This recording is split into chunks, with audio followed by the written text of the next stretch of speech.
Different than what we had last weekend. Oh, yeah. Sound like a whole plethora. What you say? I mean, they were brass strong. They said so good. Usually. The euphoniums and This one is blowing it out. Trombones, baritones. Oh, this is behind. Okay. Love it when they got all that brass out there. yeah. That's flower boys and girls.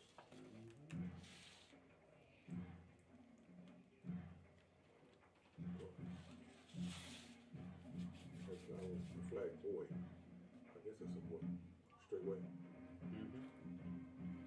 The fourth one. Yeah. Fourth one? Yeah. I think the first one too. The first one's a girl. Over there to your right. Oh, to the right. Oh, yeah, that's a dude. They got flower boys and girls. Flag boys and girls.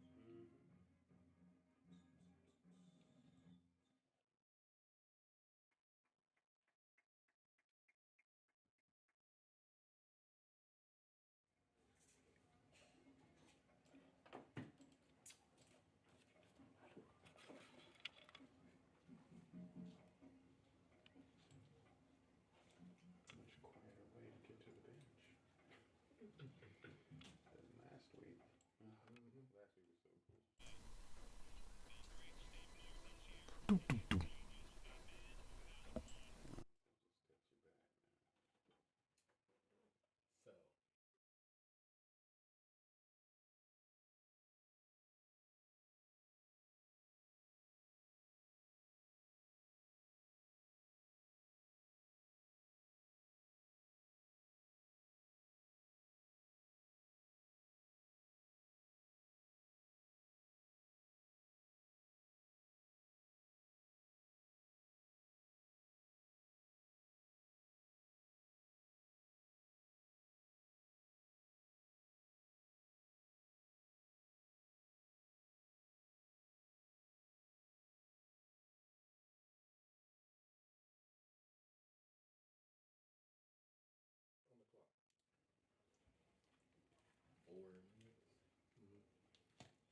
Good evening, everyone. Welcome to Putnam City High School, Putnam City North High School here at Panther Stadium on a Friday night on a Putnam City City's public school broadcast that's sponsored by SSM Health, Super Prep, and Guiding Right with additional sponsors.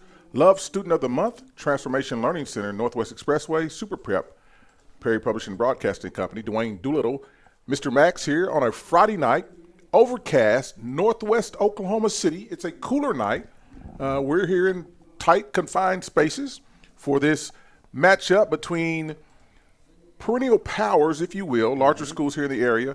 Midwest City Bombers come in at 0-2, head coach Darrell Hall, facing the home team, the Putnam City North Panthers, who come in at 2-1 with one win in conference play or district play already, having played Capitol Hill in 0 week, winning there rather decisively, and then falling to their sister school, PC West, and last week able to eke out a win over the Southmore Sabercats. Oh, yeah. And so they come in at 2-1. The Bombers come in 0-2 tonight, falling to their in-district rivals, Carl Albert and Dale City, respectively. So when we look at the tail of the tape of these two teams, how they've been tested, that's a lot of T's. Midwest City has a psychological advantage because they've been playing some tougher opponents, maybe. And PC North comes in at 2-1 already. Yeah. talked to Coach Derek Lane at the beginning of the season, and just what's happening with them is what's happening, is what he wanted to happen. He talked about perseverance and coming together as a team and facing adversity as they did last week and to eke out that win against Southmore.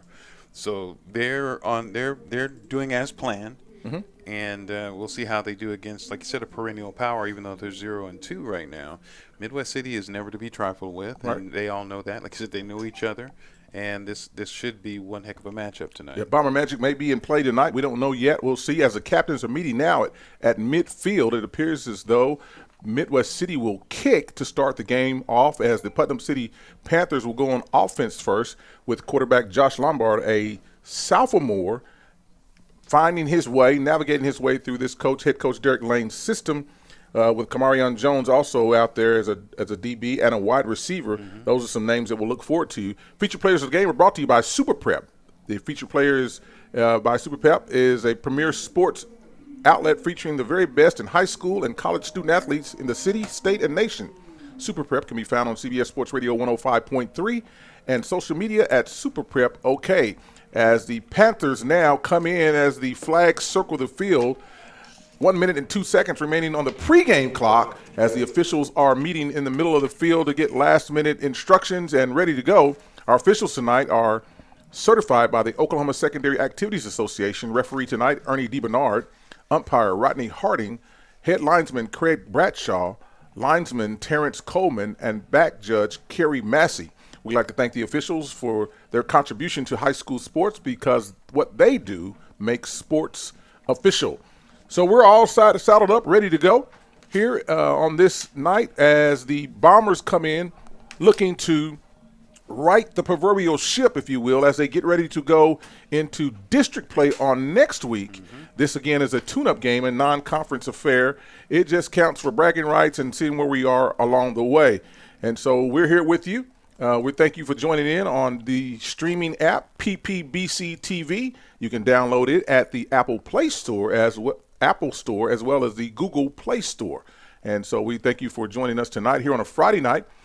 Overcast, as the rain has come and gone all day, and we know that Max is anytime we get to this time of the year, all we have to do is look down towards the south and see if the fair's here. If that Ferris wheel's moving, there's rain on the way. Absolutely. So you can almost plant your crops by the time of the year it is.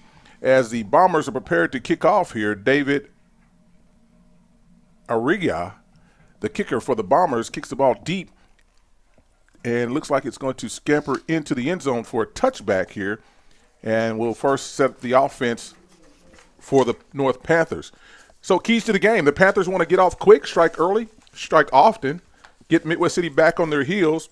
And knowing Coach Darrell Hall, he's a defensive-minded coach. He wants his defense to set the tone, the tempo, and the temperature for what will happen out here, as why he's elected to go on defense first, to send that clear message that we're not playing around with you. We're here for real. Yes, we're 0-2, but certainly we're better than 0-2. Quarterback Josh Lombard in the backfield with a single back in the pistol formation, looks to hands off some mix-up in the backfield, and the defense on cue drops the running back for a 5-yard loss here, as there was some miscommunication in the backfield between quarterback and running back. Yeah, that play didn't develop very, very well, and Midwest City Bombers showed some discipline staying at home, and there it is for the loss. So not the direction that Coach Derek Lane wanted his team to be going in here on the first play of the game. 2nd down and 15 from the 15-yard line. Quarterback comes up, gives final instruction, drops back out to the shotgun formation, and once again the defense stands up, and there's no gain on the play, possibly a 1-yard loss, taking the ball even further backwards now. It'll be 3rd down 16 upcoming, as the Midwest City Bomber defense is flexing their muscles here on this opening drive, wanting to send a clear message out to the Panthers. Yeah, so far they are doing their job. Like I said, they're playing a really tight 3-4 defense there, and the linebackers are filling the slots once again. Josh Lombard completes his pass almost just off the fingertips of the intended receiver, number 4, Cameron Oliver, a big-time player, athlete, junior. Would have been a 1st down for the Panthers had he corralled that ball Nonetheless, it results in a 4th down and 16. And so the defense does its job on this opening drive. 10 minutes and 46 seconds remaining in the first quarter of play. A 3-and-out potentially upcoming. Yeah, that was a nice play there. The quarterback showed some patience, and it was really a good run route. He just ran a seam route there, and they just couldn't connect. But nice play, though. Hopefully they can execute it later. There's the punt. Punts up off the side of the foot of the punter, but takes a Panther bounce out across the 40, near the 45, and will roll dead in around the 46-yard line as the punter, number 19, Bobby Cunningham, hits the ball off the side of his foot, and the Bombers will have a decent field position here to start their offensive first possession. Well, we're going to find out what the Panthers defense is all about here. They gave a short field for the Bombers, and let's see what they're all about here. This ought to be a good test coming out the gate. Number 3, Kenneth Colston, the quarterback, a senior quarterback, safety, 5'11", 175 pounds, in the shotgun formation, trips right, single receiver to the left, single back in the backfield, gives a fake signal there, trying to draw the team off, and looks over to the sideline for additional information from the coach. The offense now is set with 12 seconds remaining on the play clock, sends the backfield in motion, and swings the ball out to him, and he gets out across the 45-yard line for minimal pickup, about 2 yards on that play. So a little swing pass action out of the backfield, a 0-yard pass, and a run play, more or less. Basically, yes. An extension of the run game. And we're back here as the offense again trips to the near side of the field. Quarterback, same formation, looks to draw them off, and good discipline by the Putnam City Panthers here as the signal caller is attempting to draw them off on several occasions. 11 seconds on the play clock. Quarterback settles in, gives final information here. The senior snaps the ball, looks again, throws the ball to the other side, bobbled there and met in the backfield by number 20 of the Panthers. Yeah, it was a nice defensive cover on that. It came and really knocked the snot out of him, and thus a loss of some yardage there on that play. For Sean Russell, the defender, pass off the hands of, or into the hands of Josiah Johnson, lost on the play, 3rd down 11. Quarterback drops deep, looks to his right, throws the ball out to the right along across the field. It is caught, and the receiver dances out past the line to gain. The receiver, number 17, Devin Sissons. So that's a 1st down completion. After the setback, the Bombers strike on the edges and are successful in obtaining the 1st down, the first down of the game. Yeah, the wide receiver ran a comeback route, and the timing was there, and quarterback and wide receiver on the same page, results 1st down. Almost like they'd done that before. Yes, sir. Trips to the near side of the field. Twin backs in the backfield, sends the near man in motion, throws the ball out that way, a bubbles, if you will, and he's looking for running room, and the Panther defense comes up and collapses nicely on the play. Number 9 in pursuit for the Panthers. Number 9 is Ricky Young, a senior, 5'9", 160-pound DB on the stop. 2nd down, 8. Yeah, they did a good job on that play. Nice blocking, good patience by the running back, enough to pick up about 3 yards. 2nd down here for the Bombers, just outside the 30-yard line and near the 31. Sends it back in motion, hands it off to the opposite side back. He's spun around as he met in the backfield and thrown forward for a pickup of about 3 yards on the play. In on the tackle for the Panthers, number 32, Isaiah Southern. Isaiah is a 205-pound sophomore, 6'3". 3rd down 6 upcoming for the Bombers. Well, he must have gone down short of what we thought. It looked like he picked up more than that. They spun him around, might have gotten his knee down. Quarterback surveys the field, looks left, happy feet, throws the ball to the crossing route underneath, number 29, 9 on the completion, and good for a 1st down on the play.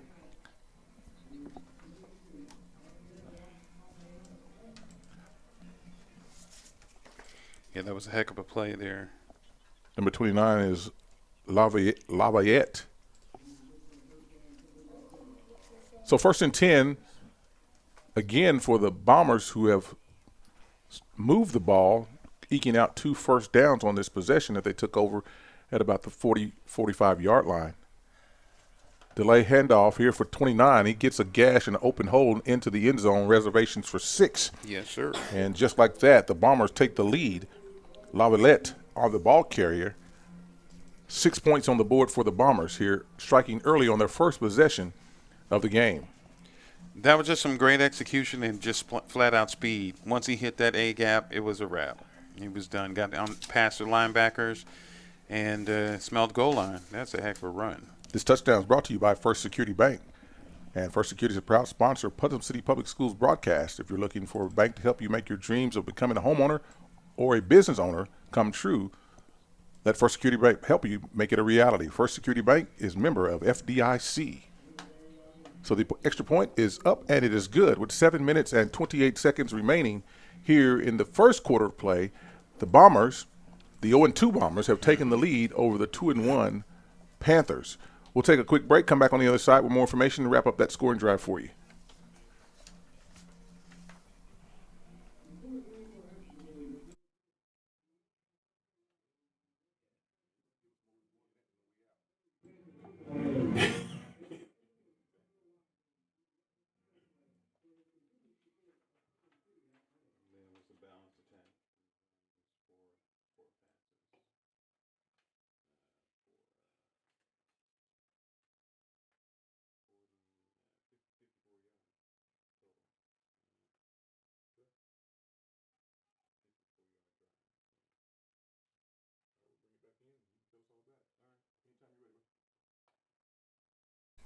And we're back here at Putnam City Panthers Stadium.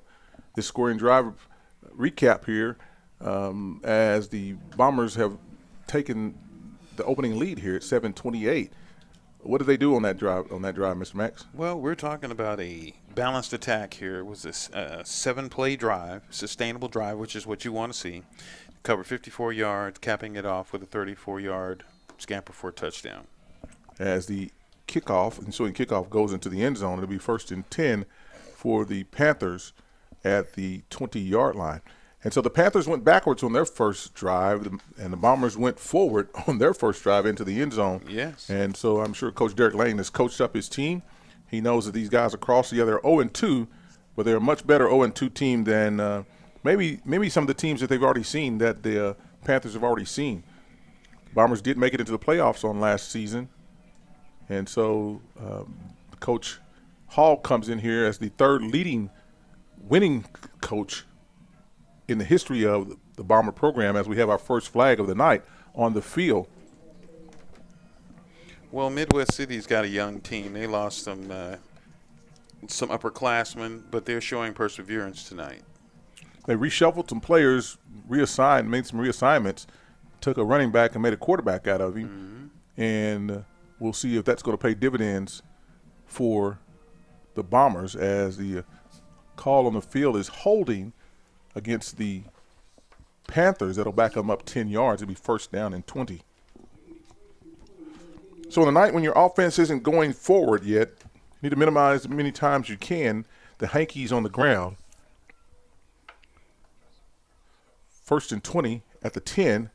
Quarterback looks left, throws left, has a man out there. Ball is underthrown and tipped and intercepted by the Bombers. Number 1 for the Bombers, Josiah Johnson, on a deep pass intended for number 4, Cameron Oliver.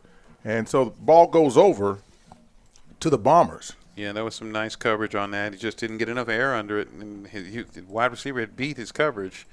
But the Bombers' first field came out with that interception right there. So a first turnover of the game tonight, issued by the Panthers. We'll see how the Bombers respond here and how the defense for the Panthers responds after just getting off the field just a moment ago. Quarterback looks left, throws the ball out on a wheel route, overthrows his intended receiver who was there, Devin Sissons, the intended receiver. He and Kenneth Colston didn't hook up on that play, as he had room to run had he been able to bring the ball in. 2nd down and 10.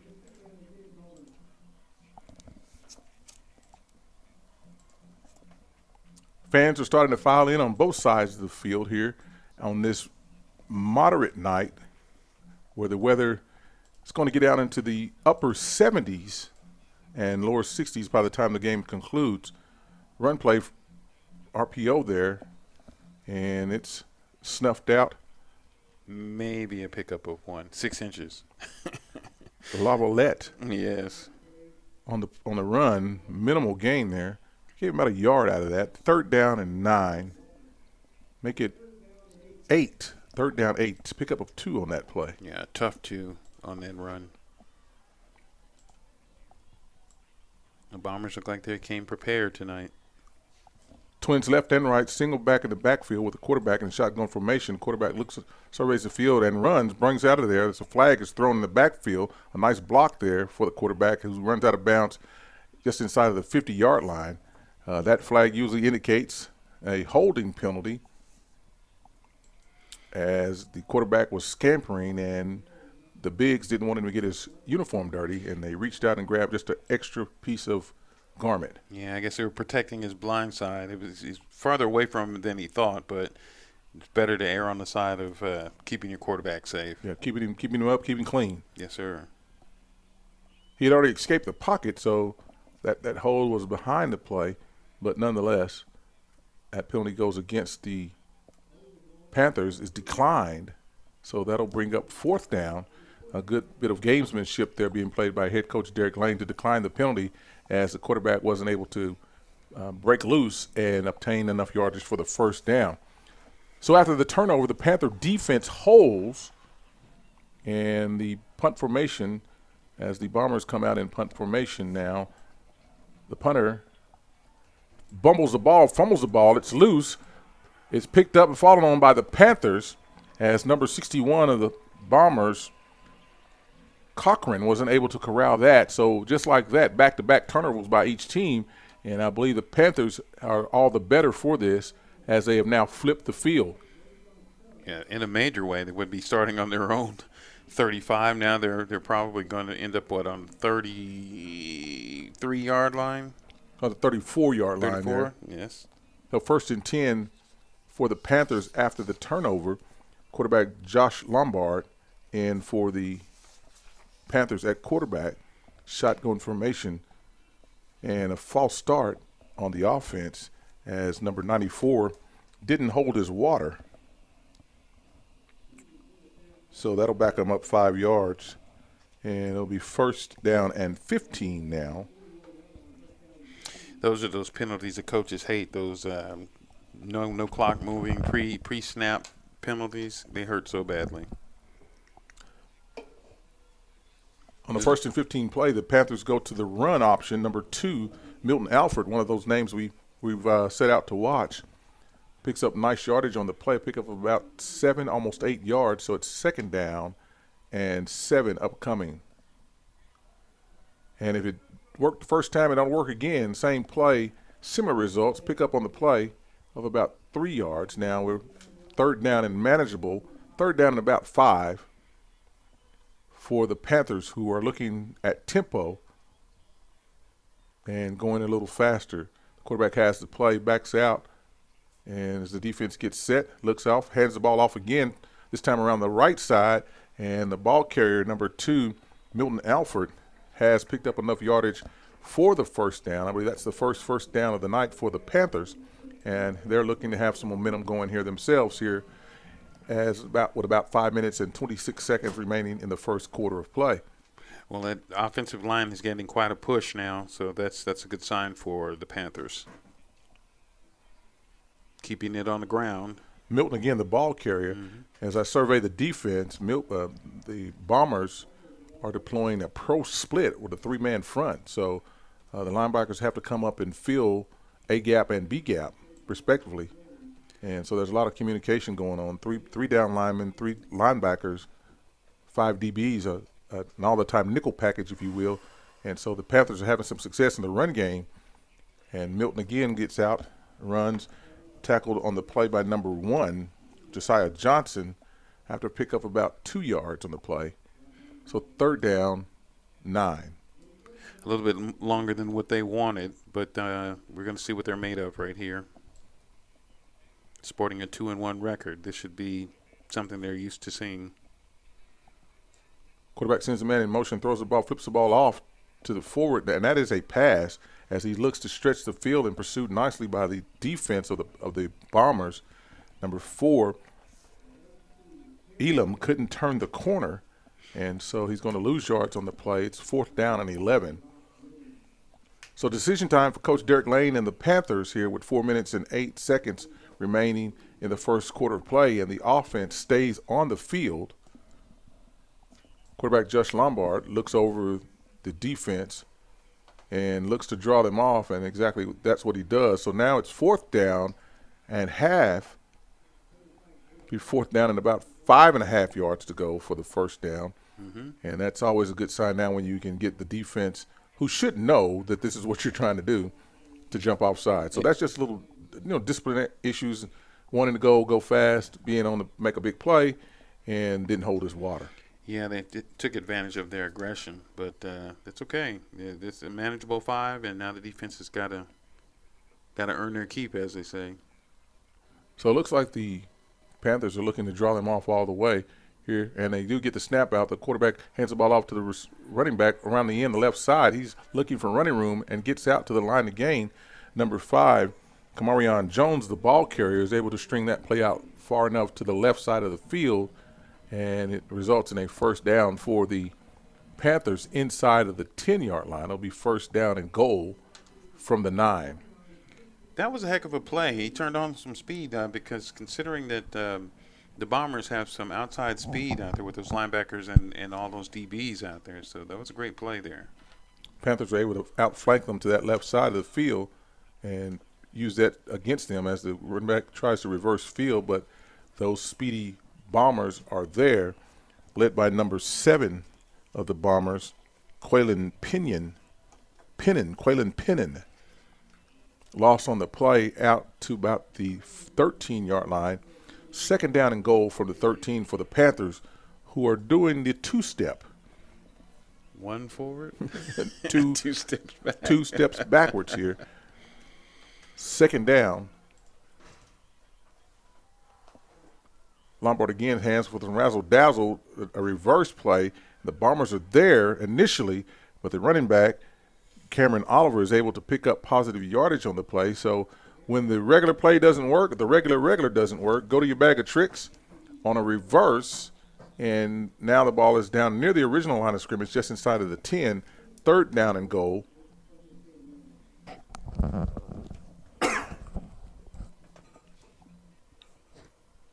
The quarterback has the play in, single back in the backfield. Scrambles right, looks right, throws right. The ball is caught at near the 2-yard line on a nice fingertip catch by number 4, it appears to be. And that's none other than the person of Mr. Oliver, Cameron Oliver. So 4th and goal from the 3-yard line upcoming for the Panthers, who are looking to push this thing in to tie the score here.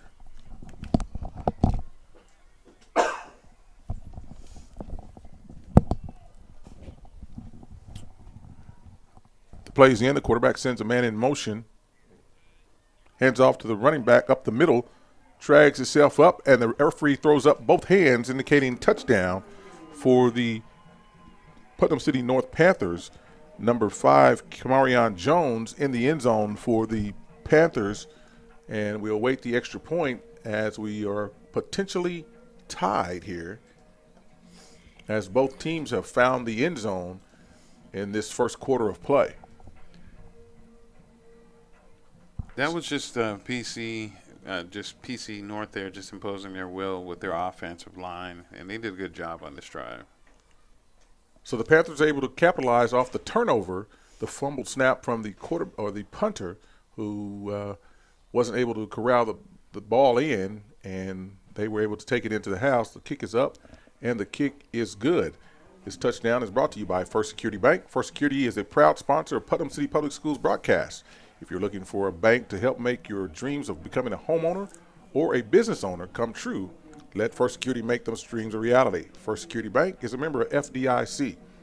So, partner, both teams have found the end zone here in this first quarter of play and are feeling pretty good about themselves. The Panthers, after a turnover, are able to go in. The Bombers sustain a drive and were unable to capitalize off of a turnover and gave the ball back to the Panthers, who answered by placing the ball in the end zone. And that's how we sit right now with 1 minute and 16 seconds remaining in this quarter, all tied up at 7. Yeah, that was a heck of a drive there. They put together a 10-play drive.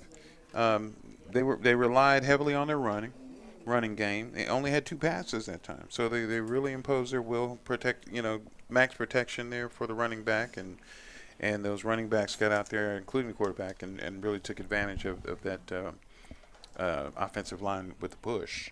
So resulting in a touchdown. Excellent play. Execution. And even after the setbacks or the penalties, the Panthers were still able to sniff out the end zone here as we await the ensuing kickoff. Number 32, Isaiah Southern, the kicker for the Panthers. Deep for the Bombers.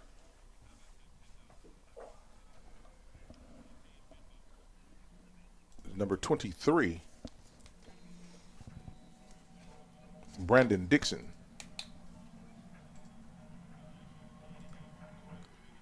There's a kick, a high kick, a short kick.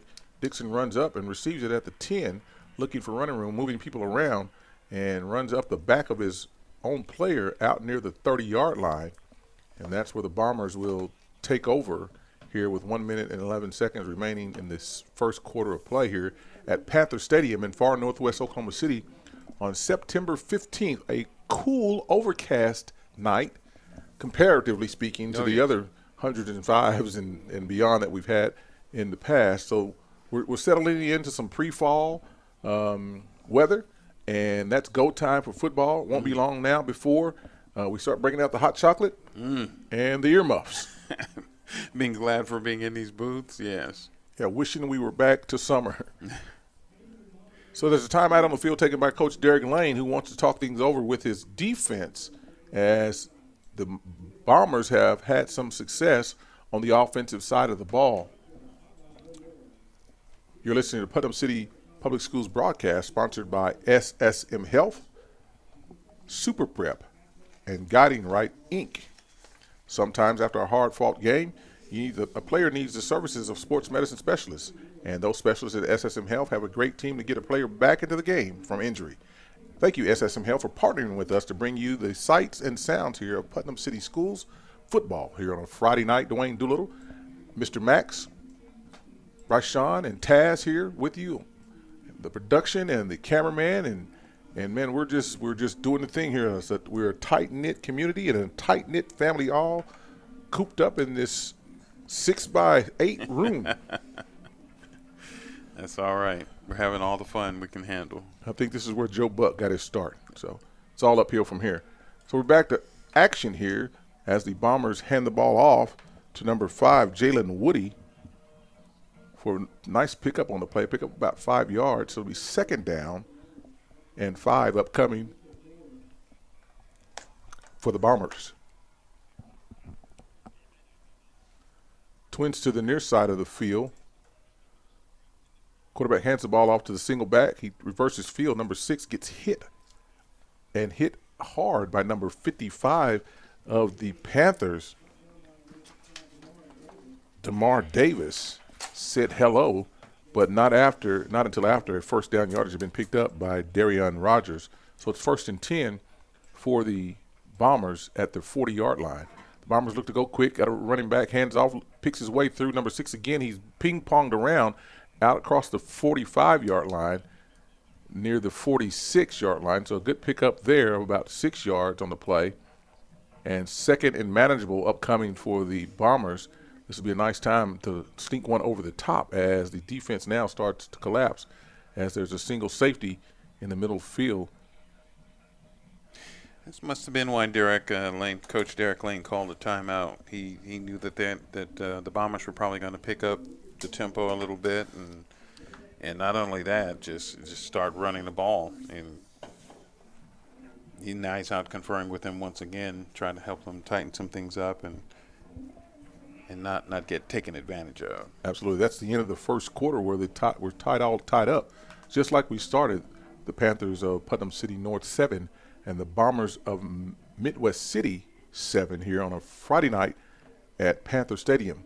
We'll take a quick break, come back on the other side, and be ready for the second quarter of action.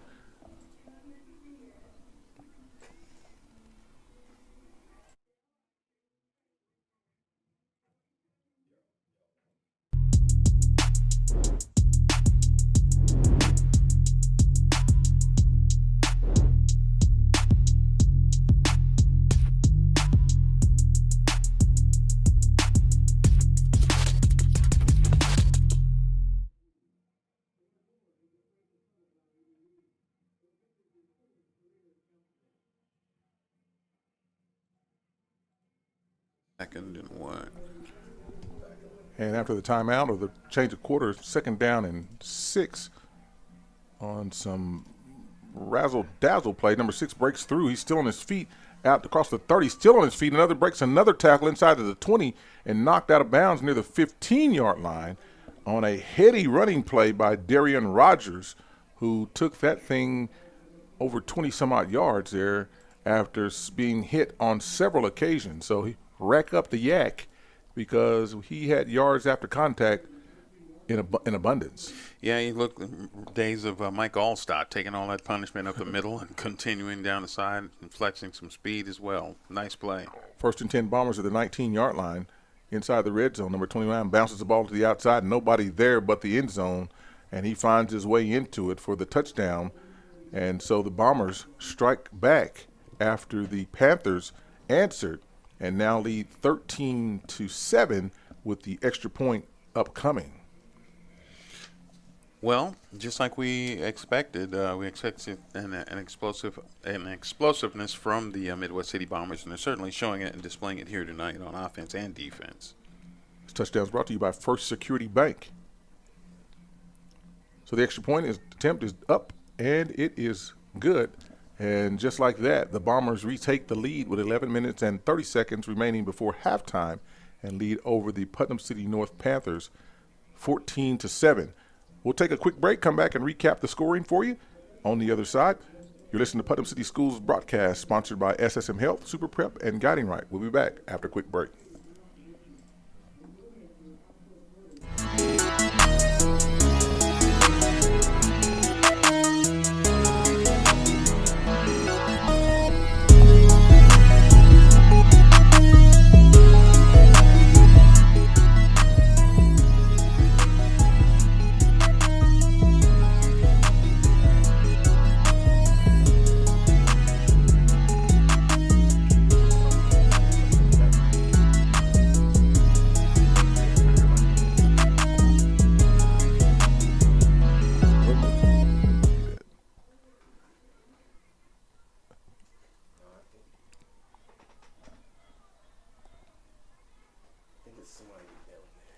Okay.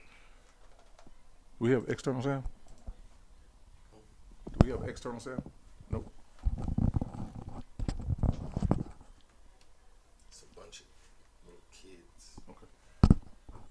We back in? And once again, welcome back to tonight's broadcast of Public City Schools football. Title sponsors SSM Health, Super Prep, and Guiding Right. Dwayne Doolittle, Eric Max, here with you at Panther Stadium, where the Bombers now lead 14-7 over the home team, the Putnam City North Panthers. So back-to-back touchdowns scored by each team here, and the ball is kicked, a wiffle ball that takes a bounce and bounces inside the 5-yard line and picked up there by the back, who's still on his feet. Number 4 looks for room outside. One man to beat the kicker. He beats him, and another man surfaces. He sidesteps him out to near the 50, but he dropped the ball. A fumble on the play and a scrum here to see who has recovered it. The officials look as though they're signaling that the Panthers were able to fall on the ball, and on a nifty run back by number 4 of the Panthers, and that'll get your heart pounding, Cameron Oliver, and it'll get your heart really pounding when you put the ball on the carpet. Luckily, he had a teammate there in the form of Isaiah Wallace who was able to fall on that ball and retain possession for the Panthers. So they'll take up the ball, first and 10 at their own 49-yard line, 51 yards away from the end zone here with 11 minutes and 15 seconds remaining before halftime on a Friday night under the lights here at Putnam City North Panther Stadium. It's getting exciting. Sponsors for tonight's game are Love Students of the Month, Transformation Learning Center Northwest Expressway, as the ball carrier still bounds around and picks up minimal yardage on the play and was hit several times by several members of the Bomber team. Kamarion Jones, the ball carrier for the Panthers, brought down by a host of Bombers, led by number 55, Nathan Bryant, the nose tackle. Additional sponsors for tonight's game is Transformation Learning Center Northwest Expressway, Super Prep, and Perry Publishing Broadcasting Company. And the Panthers off again on a nice open field tackle. Number 38 comes in and sacrifices his entire body, Kewan Landrum, and takes down the ball carrier For a loss. Wow. That's a TFL, tackle for loss. Yes. Substitutions in for the Panthers, who go small to go wide as they're surveying the field, looking over to the coaching staff for information. 22 seconds remaining on the play clock. And so the only thing we have not seen here tonight is a huddle. That's true. But they're trying to go up tempo. And a lot of teams don't go no huddle for tempo. They go just for pace or to keep the defense honest. And a low snap, the quarterback picks it up, throws the ball out to his left side. It's caught. However, it's going to be short of the first down. Pass complete to number 0 of the Panthers, Ja'Cory Locke. And so Locke picks up several yards. They're going to be about 3 yards short of the first down. And I'm going to just go out here on a short limb and say that they're going to go for it, and the offense stays on the field. Look to draw them off here as the defense may get overzealous, and they held their water there as Josh Lombard looks over to the coaching staff, again resets himself, and this time calls for the snap, and there's a lot of movement, and it'll be up to the officiating crew to sort it out as to who went first and who's on second and what's on third. It looked like offense drew them off there. Like he was a little bit impatient, one of the guards. So the referee, Ernie DiBernard, gives us a signal, false start on the offense, and that doesn't help your cause on a fourth down. It's going to make it a little less manageable now. So 4th down and 8 await the Panthers here after the false start penalty backs them up 5 yards. Twins left and right, and a quick kick deployed by the quarterback, and that takes me back to the old Big 8 days. Yes. The quick kick as the quarterback sets up in the non-traditional kick formation and punts the ball, a pooch punt that goes just a few yards and goes out of bounds at or near the 38-yard line. So it'll be 1st and 10 Bombers, who look to extend their lead here on this drive with 9 minutes and 40 seconds remaining before halftime here at Panther Stadium in Northwest Oklahoma City. Dwayne Doolittle, Mr. Max, with you on the call here, and thank you for joining us on the stream with PPBC as that pass across the middle is nearly intercepted by number 21 of the Panthers defense, and that is Damian Hartman.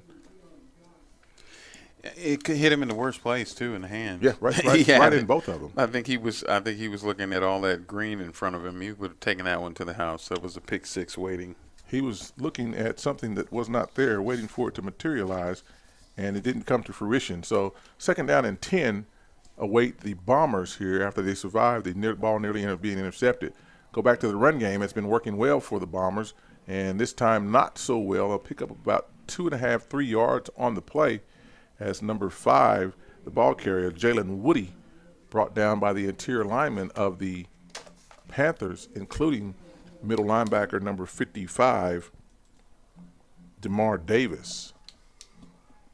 So DeMar Davis is doing a lot of work here for the Panthers, being on a lot of plays here as the Panthers now go to a 4-down lineman front as the linebacker walks up on the right-hand side, maybe signaling a blitz coming, and DBs are shifting now as the single safeties go back over the top for extra coverage, and it was stick management. The ball is tipped away, intended for number 7, tipped away by Isaiah Wallace for the Panthers. And so the Panthers hold, and the Bombers now are facing 4th down and 7 as personnel changes have come into the game for both teams in anticipation of a punt. Well, they needed this. This was the Panthers needed as far as their defense is concerned. I guess that's why Coach Lane did the pooch punt there. Now they're going to get the ball right back and see if their offense can do any different. So once again, the center to punter exchange is muffed, and nearly blocked. Punter is able to get the ball out just outside the 40-yard line, about the 39-yard line. The punter this time, number 10, David Arrigia. And so there's personnel changes, as number 61 was the initial punter, and this time we've gone to a different punter who was able to get the ball away. However, it was not a clean reception from the center to the punter exchange, and so they'll look at that as the Panthers set up 1st and 10 at the 40-yard line, their own 40-yard line. 8:34 remaining before halftime. Ball handed off up the middle to number 5, Camp Kamarion Jones. Jones picks up about 5 yards on the play, 4 yards on the play. 2nd down, 6, await the Panthers. Well, they're having success running the ball straight at the defense, so no need to change that up. This is where they need one of those sustainable drives before the halftime. The bigs are working things out for them and making a way, a la the Philadelphia Eagles on last night. I think I could have been a star running back last night running behind those bigs.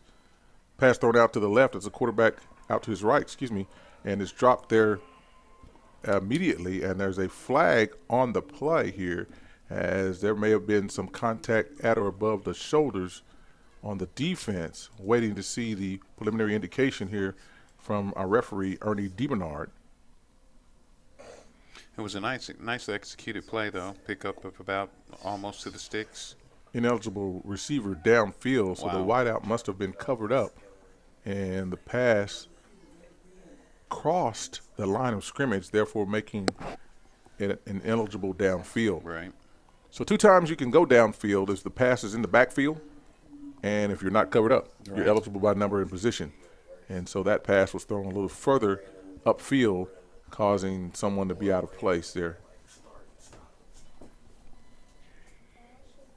Well, they have to show a little bit more discipline and know where they are on the field.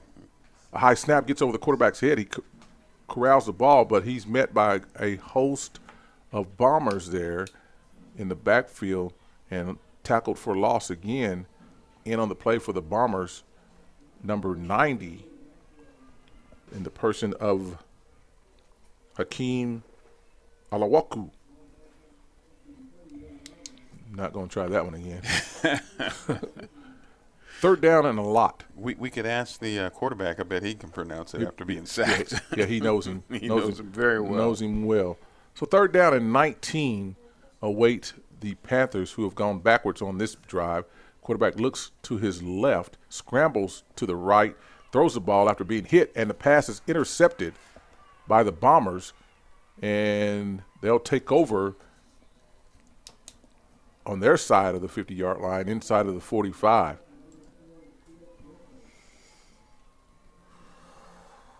So a pass that's thrown up as the quarterback is still down on the field. He took a mighty hit there and wasn't able to go all the way through the habitual throwing motion and ended up on his big number. And we hope that everything is okay with him as he's been attended to by coaching staff and members of the training staff, medical staff here, as from the other side of the field, the Midwest City trainer comes out as well. And so in light of the DeMar Hamlin situation, we're starting to see now more participation, immediate participation from each of the training staffs when there's an injured player. And that's the positive thing that has come out of that, as the quarterback now is up and limping off, as appears to be a lower extremity injury, but he's gaining speed as he comes off the field. So we hope we get that gentleman back into the game as quickly as possible. Well, to to further specify on what you were talking about, that's a great thing because we've got more knowledgeable people on the field. We don't know the years that those guys have put in, but you get all those minds over there thinking and what needs to be done. You've got the best of the best working on you from both sides. Absolutely. So we congratulate those guys. Hats off to the training staff for Yes, sir. both teams and medical staff for making their presence felt here tonight. So hand off to number 5, who looks for room around the outside, a stiff arm, and he gets plowed under on a nice open field tackle. Number 1, Isaiah Wallace. The ball carrier is number 5, Jalen Woody. There's a flag on the field as we await the indication from referee Ernie DiBernard. Holding is the indication against the Bombers. That's a 10-yard penalty from the spot of the foul, and it'll be replay first down. It'll be first and about 19 when this all comes to rest. So the ball placed down at the 48-yard line. They'll have to go to the 32-yard line for the first down. First and 10 Bombers here after the holding penalty. Quarterback number 3, Kenneth Colson, with running backs on both sides of him, both to his left and right, sends the left side running back out. He scrambles that way, looks to throw the ball upfield, hits number 29 in the flat, and he gets hit immediately and driven backwards on a nice play by number 21, Damian Hartman. That was a. I understand what the quarterback was trying to do. He's trying to stretch the play out, but basically ended up telegraphing where he was wanting to go because he was getting close to being over the line of scrimmage. So, good patience by the defense and way to clean that up. Never made the defensive player commit to either him or the receiver, and that's just good discipline on the part of the defense there playing their assignments. Second down and a bunch as their middle screen presents itself well for the Bombers, and they're able to get back to almost to the original line of scrimmage. Well, it'll be third down and a long 10, short 11. So what do you do when you've got a team that's rush heavy? You let them come through and throw the ball over the top of them for a bubble screen or middle screen there with the running back, and you pick up a chunk of yards. Third down and 11 upcoming, 6 minutes and 20 seconds remaining here in this second quarter from Panthers Stadium, Northwest Oklahoma City on a Friday night here. Dwayne Doolittle, Eric Max, Mr. Max with you. Tonight's game sponsored by SSM Health, Super Prep, and Guiding Right. Third down and 11. There's the snap. The quarterback, Colson, looks over to his right, throws the ball towards the middle, overthrows everyone. Incomplete as he had a receiver that was running figure eights in the middle of the field trying to pick the ball up. I guess you would call that a choice route. But the quarterback, he got tunnel vision. He had a guy open in the middle who he was trying to go to, and then he had a guy over to his right that was wide open as well. So he made a decision, just overthrew everybody. But his internal clock was heavy on his mind as the Panthers were definitely in pursuit of him in the backfield. So fourth down and 11, and the Bombers keep the same personnel package out as they're looking to draw the Panthers off to pay them back some of their own medicine. And now head coach Darrell Hall takes a timeout here with 5 minutes and 55 seconds remaining before halftime here at Panther Stadium. We'll take a quick break, come back on the other side, and we'll see what happens on this fourth down and 11 play.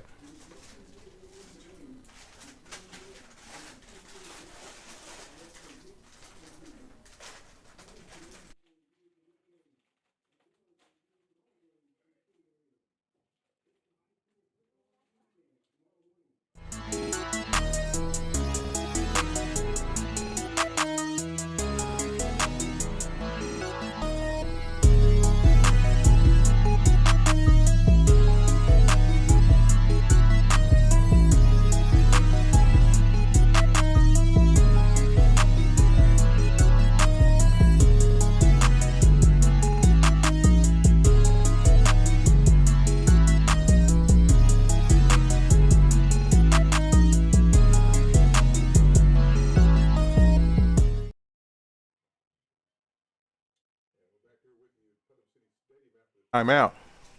The Bombers' personnel package includes the quarterback, a single back in the backfield, twins left and right. The quarterback looks left, looks right, throws the ball out quick over the middle, and it's caught out near the 30-yard line And just a matter of spotting that, and that's good enough for the 1st and 10 for the Bombers. So on multiple receivers in the route, the quarterback connects, and that results in a 1st and 10 for the Bombers, who are able to keep this drive alive here with 5 minutes and 45 seconds remaining before halftime. They needed that. They were going in the wrong direction and in the right direction, so now they've righted the ship for a minute. Let's see what they can do here. Stack receivers left and right. Quarterback looks left, throws left. Receiver bobbles the ball and catches it, number 11. The receiver, Keon Hudson, stopped on the play with the number 1, Isaiah Wallace. Wallace is a 6'2", 170-pound junior. Goes both ways, plays DB and wide receiver for the Panthers. So at near 5 minutes remaining before halftime here, the Bombers are eking their way into red zone territory, step by step, looking to put more points on the board before the halftime break. Hand the ball off to the single back in the backfield. He churns out 7 yards, which is good for 1st and 10 for the Bombers. Number 6, the ball carrier, Darian Rogers, and he's done well tonight when he's had the opportunity to run the ball. Yeah, it's just straight power running on that drive, on that play right there, and they can do that all night, it appears, when they need to get it. Quarterback Kenneth Colson looks over to the sideline for additional information and relays it to his receivers. He's got twins to the left, split receiver to the right, 2 backs in the backfield, shotgun formation, hands the ball off on the inside run to the running back, number 29, Lavalette. Looks like a decent pickup there, maybe 3-4 yards. They don't give him more than that. Pick up about 5 on the play. 2nd down 5 upcoming for the Bombers, who are now inside of the 20-yard line, inside of the 15-yard line at the 12. They can pick up a 1st down by getting to the 7-yard line. So 5 to go on this 2nd down play. Same play to the other side of the field, a comeback block, and that flag on the play as that comeback block, probably. Yeah, we used to call those crackback blocks when I played football, and we would certainly have a message. For our teammate. Head on a swivel, for sure. Yeah. Holding is the call, and that'll back them up 10 yards from the previous spot. So from 2nd and 5, correction, that's not a previous spot foul. 2nd and 5 to 2nd and 15 go the Bombers.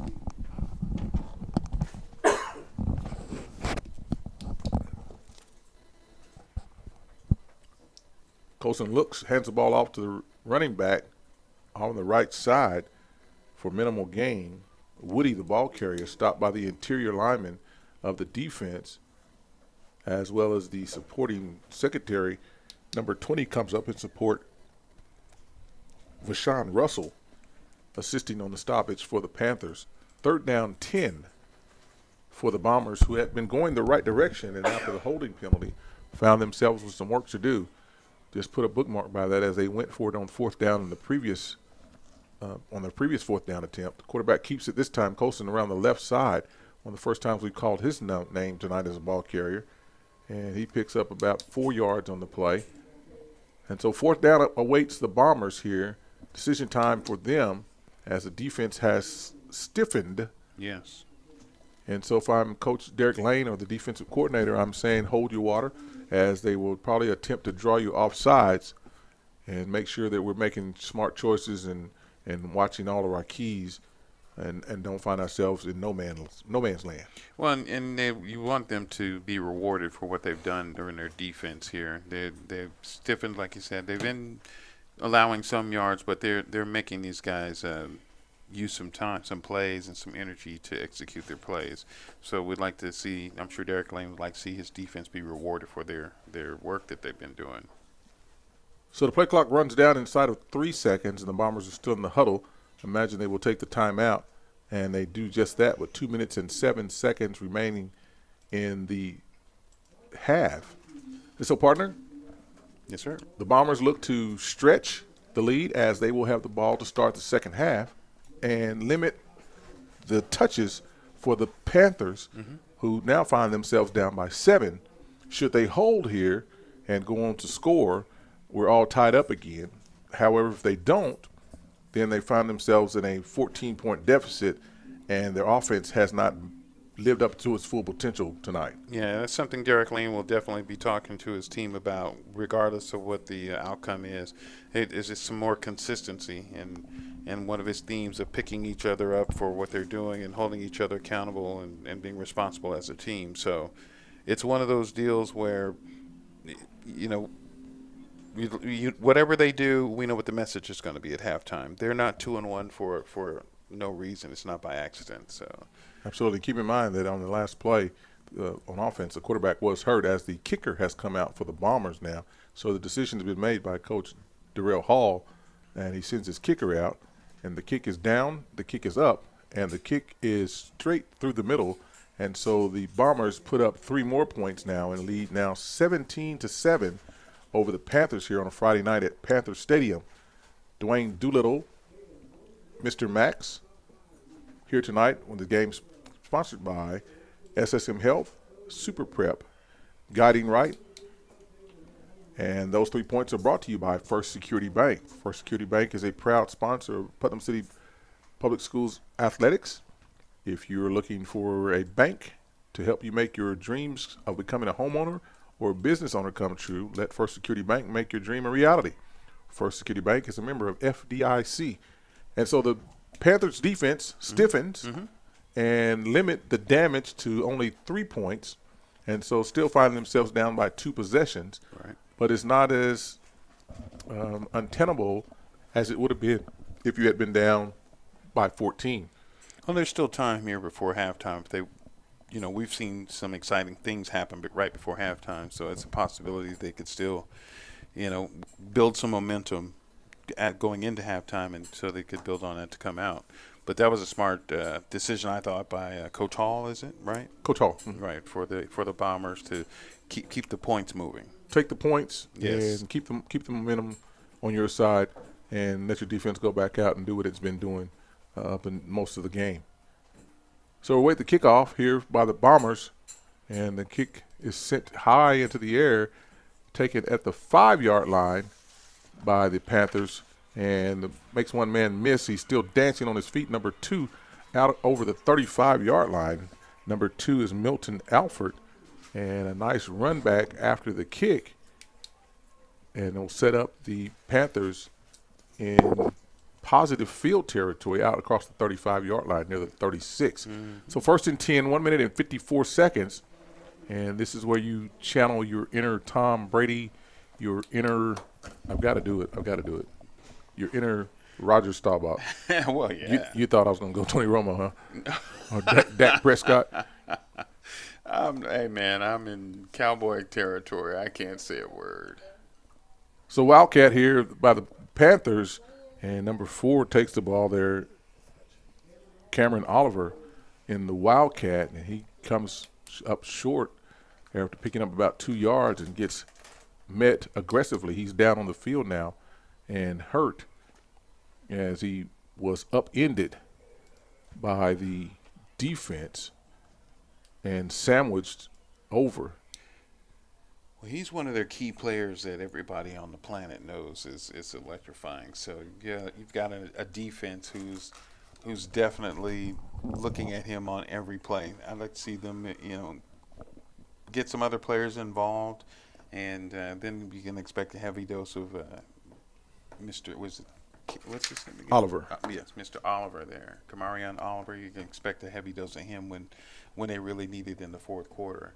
But right now, the Bombers are pinning their ears back. They've got absolutely nothing to lose. They're in the catbird seat at this point. And Oliver's up off the field, walking on his own, unaided onto the sideline. And now we're coming back with 1 minute and 36 seconds remaining before halftime here as the officiating crew gathers in the center of the field. Special thank you to referee Ernie DeBernard, umpire Rodney Harding of the Oklahoma State University football team, Rodney Harding, Craig Bradshaw, Terrence Coleman, and Kerry Massey. Again, I want to thank those gentlemen for their participation in tonight's contest as they make sports official.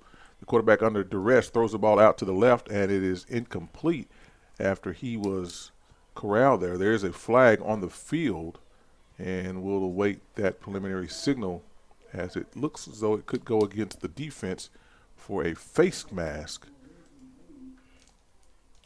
Well, Coach Hall's not going to like that if that's the case, but the Panthers will certainly take that. Yeah, it's a personal foul face mask as the quarterback had his grill nearly ripped off by the defender, and that's a pickup 15 yards, a free 15.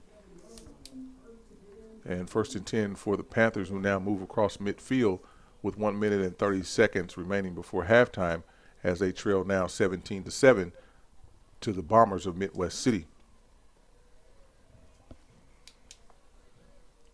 So the quarterback, Alford, is back into the game. Josh Lombard is back into the game after being shaken up a couple of series ago as the Bombers show blitz, and the blitz does come. Quarterback scrambles out to his left, looks to run, still on his feet, gets out across the 40, near the 40-yard line as he's run out at the 41-yard line, and a good headsy play by the quarterback to stop the clock and pick up positive yards, pick up about 6.5, 7 yards on the play. So 2nd down and 4 or 3.5, depends on which side of pessimism you're on. Well, as you said, though, that was a headsy play by him. When he saw that safety and that linebacker leave to go into coverage, he took what they gave him, and that was a real heads-up play getting out of bounds. Was able to turn that into positive yards and stoppage of the clock as they go back to the run game up the middle. The ball carrier still on his feet out near the 30-yard line. Number 4, who was shaken up initially, Cameron Oliver, back into the game and rips off a nice run and stays in bounds. But in high school football, on the 1st down, the clock will stop and start as soon as the ball is set and ready for play. So under 1 minute here with the Panthers looking towards the end zone as the quarterback throws deep into the right side of the field. He's got a receiver out there, and the pass is incomplete, overthrown, and looked like some hand fighting was going on out there as the coaching staffs are looking to the officiating crew saying, hey, what do we have to do to get that personal foul or that PI call?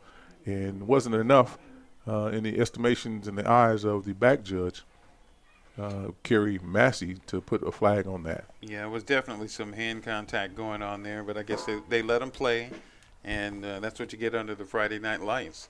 Mutual combat, if you will, and a no flag there. So much to do about nothing there as the Panthers now, with 10 seconds remaining on the play clock, empty backfield, trips to the far side. Twins near side quarterback looks to the right, has a bomber in his face, on his feet, still scrambling, and goes down inside of the 30-yard line. Another flag on the field will stop the clock as that 3rd down play picked up minimal yards. And we'll wait the decision here by the officiating crew as the flag was thrown by the umpire.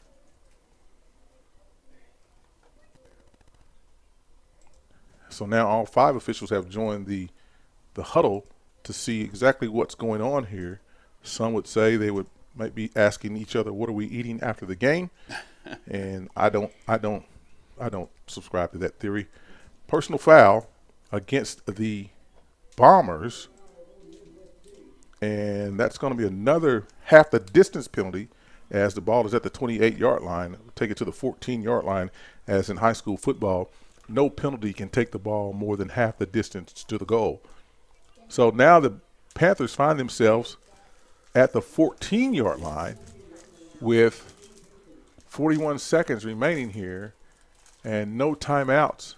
2 timeouts left in their pocket according to the clock here. There's a snap. The quarterback throws it out quick to the left side of the field, and it is incomplete.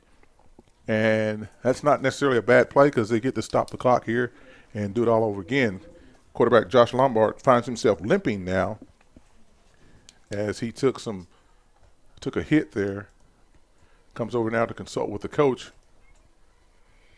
Yeah, he hung in there for that play, trying to let those routes develop. Had a guy actually open on the seam route, but they just couldn't connect. So the quarterback comes out in favor of Cameron Oliver for the Wildcat formation here. Twins trips to the right. He takes the ball straight up the middle, takes what the defense can give him. He's been held by the off defense there, goes down inside of the 10-yard line near the 7. So gets a little closer. They're calling one of their timeouts. And that timeout's taken by the Panthers as they are still steadily moving themselves down the field with 31.2 seconds remaining. As we survey the field, we can see that the band has started to bring in props and things in preparation for the halftime performances as both bands are out on the field. So we expect to see the Bomber Band and the PC North Band, not necessarily in that order, but we will see both bands at halftime. That's always a great thing to see, especially on a Friday night. Good football like this.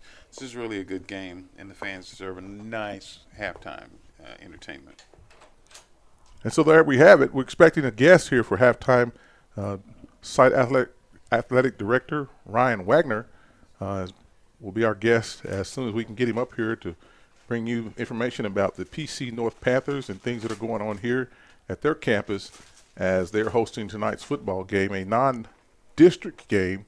This is week number 3, so this is the last week of non-district play as all teams now will enter into district play on next week. So the quarterback again calls his own number, Oliver, in the Wildcat formation, takes the ball up the field into about the 3-yard line, inside of the 5-yard line, and that's good for a 1st and 10, and that will stop the clock for the Panthers as they usher onto the field. I see trainers going out as there is a down Panther on the field, and we're unable to get that information to you as to who it is, but we'll bring it to you as quickly as we can. So the Panthers are trying to answer the Bombers here, who have gone up now 17-7 here in the waning seconds of the first half of play here at Putnam City North Stadium. Tonight's game is brought to you by SSM Health, Super Prep, and Guiding Right, our title sponsors. Additional sponsors include Love Student of the Month, Transformation Learning Center Northwest Expressway, Super Prep, and Perry Publishing Broadcasting Company. We'd like to thank all of our sponsors for their support of Putnam City Athletics. So, partner, as the Panthers try to answer here to minimize damage going in, and so that the hill won't be so hard to climb, as we noted that the Bombers will receive the second half kickoff, and so if the Panthers can strike now, they won't find themselves in such a big a deficit coming out, knowing that the Bombers will have first crack on the other side of halftime. Well, you're absolutely right. I mean, that would be, however they go into this half, there's going to be some momentum there for PC North. But like I said, if the Bombers persevere here, then they come out and get a chance to stretch their legs. It's just they both teams have to correct some things, some small things that we know that Coach Hall and Coach Lane are going to definitely put some emphasis on. But you're absolutely right. I mean, this is the way you want to end a half. We saw it on the other end where the defense didn't break, and we have an opportunity for Midwest City to do the same. So the injured player is off the field. We were unable to get that information to you, and now it's 1st and goal for the Panthers at the 4-yard line. They send a heavy package to the right and motion that way, and the quarterback takes the ball up the middle on a Wildcat, and he gets corralled at the line of scrimmage. There is a flag on the field, and so the officiating crew has gotten involved here right before halftime, and things are picking up. Dead ball, false start, so put time back on the clock as that play never happened, and a timeout has been taken on the field again, and I believe that timeout is taken by the Panthers here, and they've taken their last timeout as they're looking to put points up with 9 minutes, 8 seconds before intermission. So when time is most precious, that's when the plays are the biggest. And nothing bigger than these next series of plays for the Panthers, who are now find themselves out of timeouts. They've tried to run the Wildcat on several occasions, and Midwest City has snuffed it in the most for most good. They have, for the most part, they've done that. And now does that open up the playbook as we see if the quarterback will return into the game? Well, considering what you said about the Bombers getting the ball coming out of halftime, this is a serious decision here. So no play bigger than this, as the quarterback is back into the backfield in shotgun formation, sends two men in motion. Now the far side man in motion again. The quarterback looks over the middle, throws the ball over the middle high, and it's incomplete as they're all looking for pass interference, and that doesn't come. And so that'll be third down with 6 minutes and 2 seconds remaining before halftime. So just as we suspicioned, it did open the playbook up and made the pass game have to be in the forefront. When you find yourself with little time and you need to get quick plays, throwing the ball, if it's complete to your man, you either get in the end zone or get out of bounds. And if they miss it, of course, that aids you in the stoppage of clock to extend the quarter. Well, that red zone's a tough zone to be in, where you've got a condensed field for 22 players to be in. Absolutely. Quarterback under immense pressure, still rolls out to his right, still looking to get in. He's drugged down there and stopped short of the goal line, and the clock has stopped for some reason.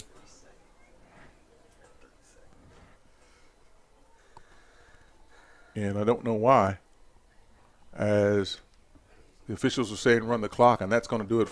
That's halftime. And so the Panthers are unable to get into the end zone after a good defensive stand by the Bombers. And they will go in at halftime leading by 10 over the PC North Panthers, 17-7, here on a Friday night in far northwest Oklahoma City.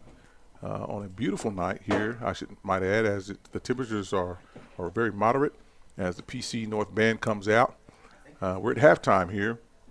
Tonight's game is brought to you by SSM Health, Super Prep, Guiding Right Inc., Love Student of the Month, Transformation Learning Center, Northwest Expressway, Super Prep, and Perry Publishing Broadcasting Companies. Again, we'd like to thank our sponsors for their continued support of this broadcast and of Putnam City Schools athletics. So we'll take a break, come back on the other side. We'll keep the stream alive so you can see the halftime show. And we'd like to thank our partners here in the booth, production and cameraman, for making this thing what it is for you tonight. We'll be back on the other side for the second half of play.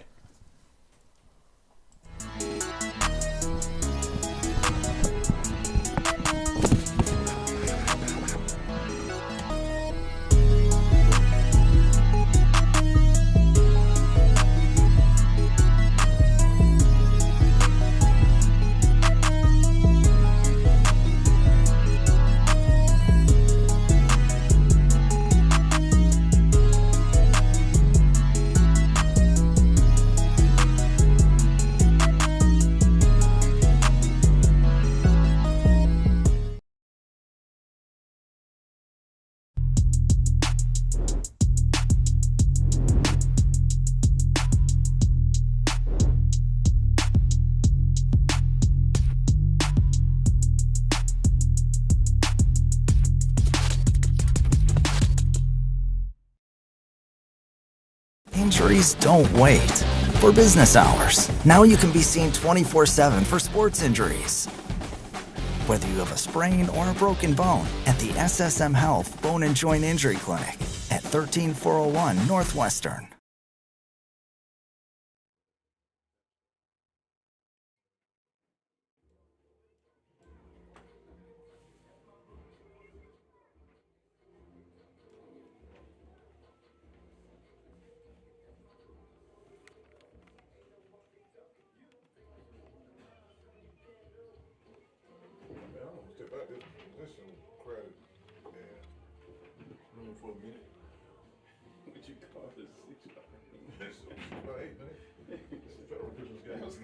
Sound like one of the prison regiments. Federal prisons have more space than this. But we're not outside.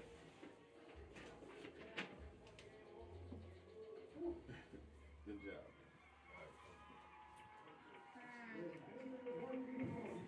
That cactus. Daddy cactus.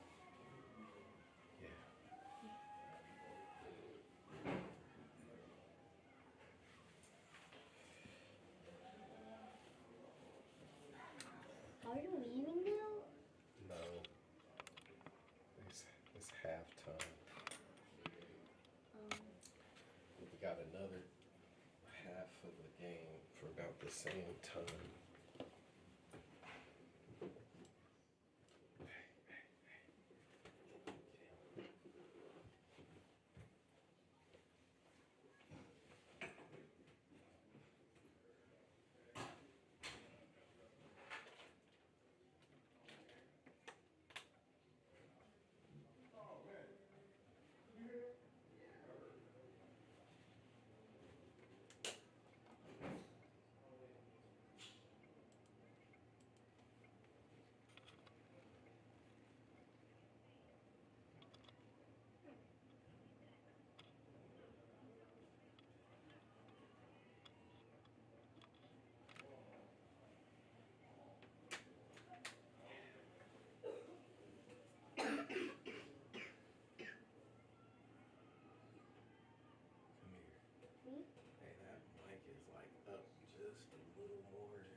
30 more seconds. All right, yeah, we'll go back in on the 3-minute warm-up. Huh? Oh, yeah, I just need 30, 40 seconds for him.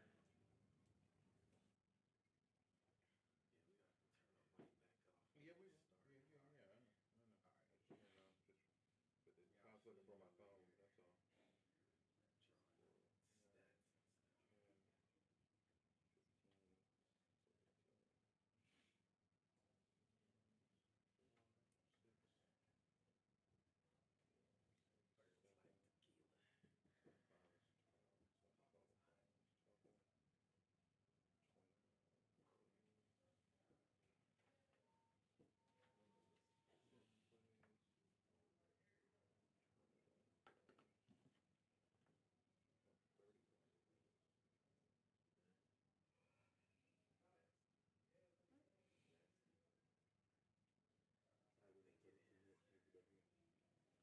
Yeah, whenever you're ready. I'm good. Bring us back in. Good stuff.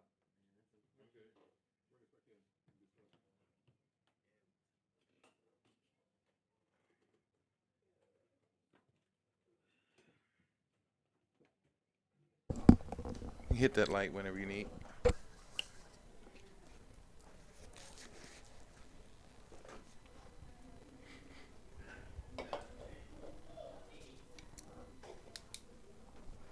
And we're back here at Putnam City Stadium, Putnam City North Stadium, here on a Friday Night Lights. Dwayne Doolittle, Mr. Max, with you. Here is halftime at where the Bombers lead the Panthers 17-7. Halftime is brought to you by Love's Student of the Month and Love's Travel Stops and Country Stores. We'd like to celebrate and recognize students who exemplify outstanding characteristics in the classroom and the citizenship in the community. Each month, a student will be selected as the Student of the Month and qualify for a $10,000 cash scholarship. Apply for your child or student today at www.kvsp.com. Rules and regulations apply. So, partner, we made it through halftime. Both bands teams now out here in the mandatory 3-minute warm-up period. Recap for the fans what we saw in the first half and what made what work and who did what and when and where. Well, we got what we thought we would get, a balanced game here. Anybody could be in the lead with the way they played.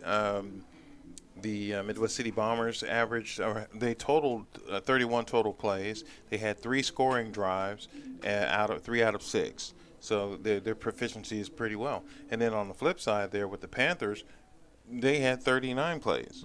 And they just are 3 shy of being tied up 0-0. They shot themselves a little bit there metaphorically. They were their own worst enemy with some of the penalties that went on, but on the other side of the ball, some of those drives were kept alive by penalties by the Bombers. So everything that we thought we'd see between two perennial schools, regardless of their record, we are seeing it. Both are playing each other tough. We've had little nicks and things here because the defensive players have been able to be very aggressive, and they've kept both their teams in this thing. Like I said, it's anybody's game. It's a 3-point game. So I'm expecting to see some of those mistakes and things corrected.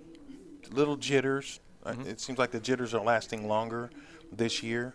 Normally we see it in the first couple of drives that we see, but it seems like they're filling each other out like a heavyweight championship boxing a little longer than just the first couple of rounds. And partner, I agree with everything you said except one thing. What's that? It's a 10-point lead. Oh, it is a 10-point not a 3-point lead. So Panthers positioned themselves right before halftime to score. However, they were kept out of the end zone by the Midwest City defense, and so they find themselves now with a 10-point deficit and kicking the ball off to start the second half to the Bombers, who will start off on offense. Halftime is brought to you again by Love's Student of the Month. We'd like to thank Love's for their sponsorship of our halftime recap and activities as we prepare to go in live here now as the officials are coming off of the field. And we mentioned the fact that there were some flags and penalties on both sides of the ball. But overall, I think this officiating crew has done a great job of managing the game, getting those things that need to be taken care of, and just not out there just throwing flags for the sake of throwing flags. And so my grandmother used to say medicine will cure you, kill you. And Putnam City has been assisted by the penalty, and they've been hurt by the flag as well. So, and the kick is off now as we start the second half of play, as the ball goes deep into the corner, and the Bombers are electing to bring it out and go from left to right there, and it was tracked down at about the 10-yard line. So the kick returner ran about 60 yards to the 10-yard line as he was running there and being pursued by the special teams of the Putnam City Panthers. So they've done their job. They've pinned the Bombers inside of the 10-yard line, at the 10-yard line. They've got 90 yards to go to snip out the end zone. And so we'll see what Coach Derek Lane and his staff have been able to adjust on the defensive side of the ball. And we'll also see what Coach Darrell Hall and his staff has been able to do to instill in their offense. So here we are again, second half of play. 17-7 is our score. And the Bombers don't have the ball, and they start off on a run game and a run game attack and pick up positive yards of about 6 yards on the carry from number 6, Darian Rogers, who is the ball carrier for the. So they come out in a run formation, and it's successful. I did learn over the break that I had been pronouncing the gentleman's name wrong. Number 29 is LaViolette, Lasir LaViolette. So we'll make sure we get him his recognition as we go along here. And on a stunt reverse in the backfield, again, Rogers gets around the outside edge to the left side, picks up nice yardage there, and that's good for a 1st and 10. And so that's always good when you come out on offense and you're able to execute and move the sticks, and the Bombers have done just that out across the 25-yard line. So they pick up 15 yards on 2 plays, and it'll be 1st and 10 for them at the 15-yard line. Correction, 25-yard line. Seem to be going up tempo here, which is in their favor. Back to the run game again, and this time the Panthers are not having anything to do with that. That play sniffed out by big number 92 of the Panthers in the person of Terrence Tipton. And so 2nd down and 8 after a pickup 2 yards, minimal pickup there, as the Bombers have gone 3 run plays in a row here. We'll see if they change that up, and they don't. They do. A quick hitch pattern across there on a slant route. Number 17 has it in his hand across the 50-yard line as a quick slant there, and put his man on an island, and he was able to take the ball out across the 50-yard line for a 1st and 10. So 3 run plays back-to-back and hit him with a quick slant and outrun him. Yeah, that was quite a nice play there. That was all set up by those runs, keeping those linebackers honest. Yep, linebackers had on play action there. Again, LaViolette, the ball carrier, as I was able to get his name right that time, and takes the ball out for about a 3-4 yard gain. It's the little things, especially when you don't have the pronunciation chart to go with it. Absolutely, and it feels better now to say his name correctly. Yeah, you get the roster right before we go on air, and it's a daunting task. Making no excuses about it, here we are now, 2nd down and 6, as the Bombers go back to the run game. And the ball carrier again is Mr. LaViolette. And a nice pickup on that play of about 3 more yards. So it makes it 3rd down and manageable as the Bombers are mixing things up here and have caught the Panthers somewhat on their heels. 3rd down 3, Bombers, 38-yard line. And LaViolette on cue picks his way through down in close to the line to gain. The officials are looking at it, and they say, yep, he's got it. Move the stick. So another 1st and 10 via the run for the Bombers, who are mixing things up here and have come out with some great energy here to start the second half of play with 9:18 on an opening drive of the second half by the Bombers.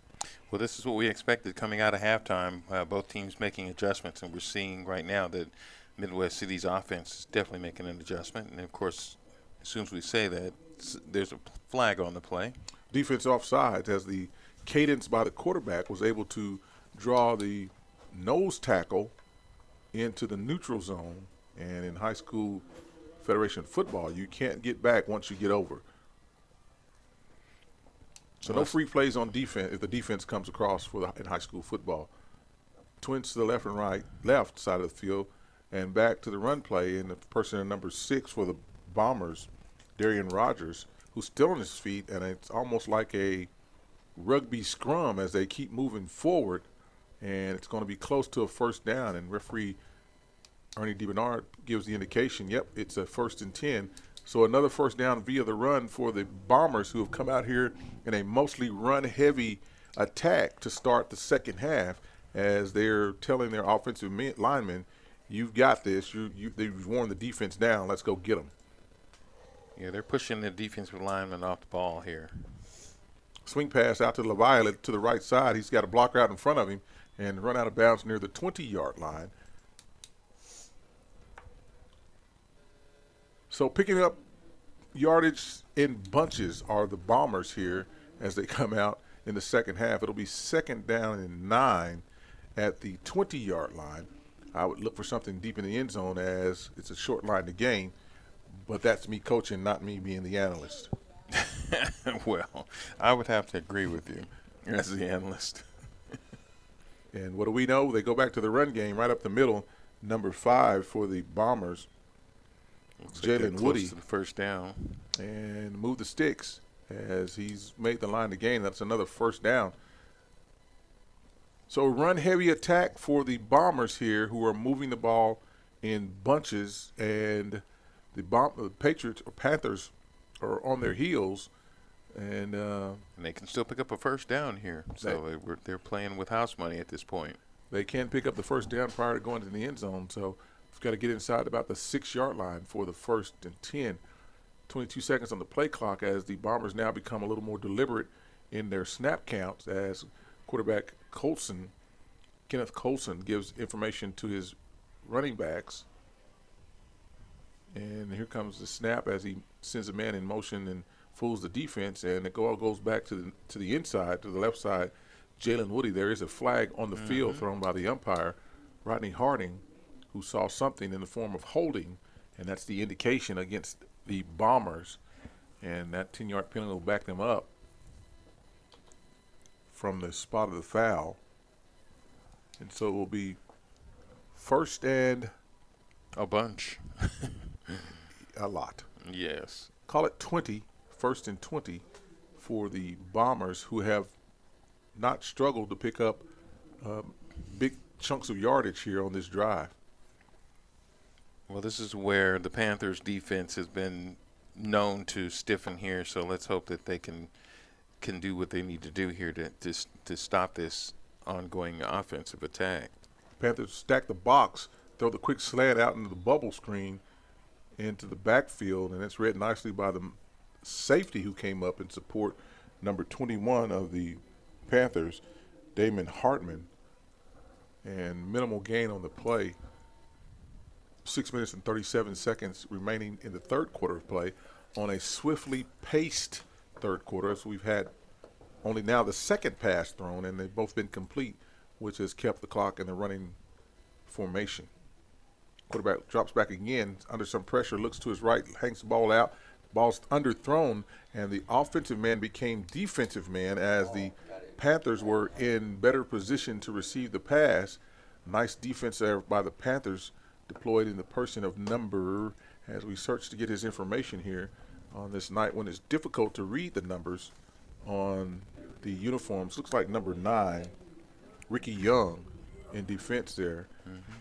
So that stops our clock for the first time here in the third quarter, with 3rd down and a lot upcoming for the Bombers. Ball on the 25-yard line. They've got to get inside the 10. Ball's tipped there by the middle big number 99 of the Panthers, Dominic Doss, one of our players to watch that we mentioned in the pregame. And so this drive that looked so promising for the Bombers now has come to a halt as the Panther defense has stiffened, as the kicking team has run out onto the field by the Bombers to attempt a 47-yard field goal. 42-yard field goal. So does he have enough leg to get it there? 42 yards. Coach seems to think that he does. And the ball is down. The kick is up. And the kick is no good. But he had the distance. Had the distance as it tailed off, just like my tee shot most time that I'm at the golf course. So a long drive that yields no points. And the Panther defense, although gassed, they were able to hold there. Remember, in high school football, the ball goes back to the 20-yard line, not at the plot where it's kicked, as it does on a Sunday.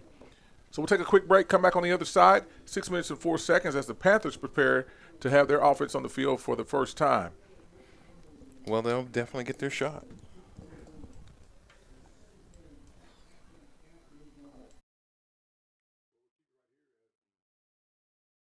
Defenses are out on for both teams here as the ball is 1st and 10 for the Panthers at the 20-yard line.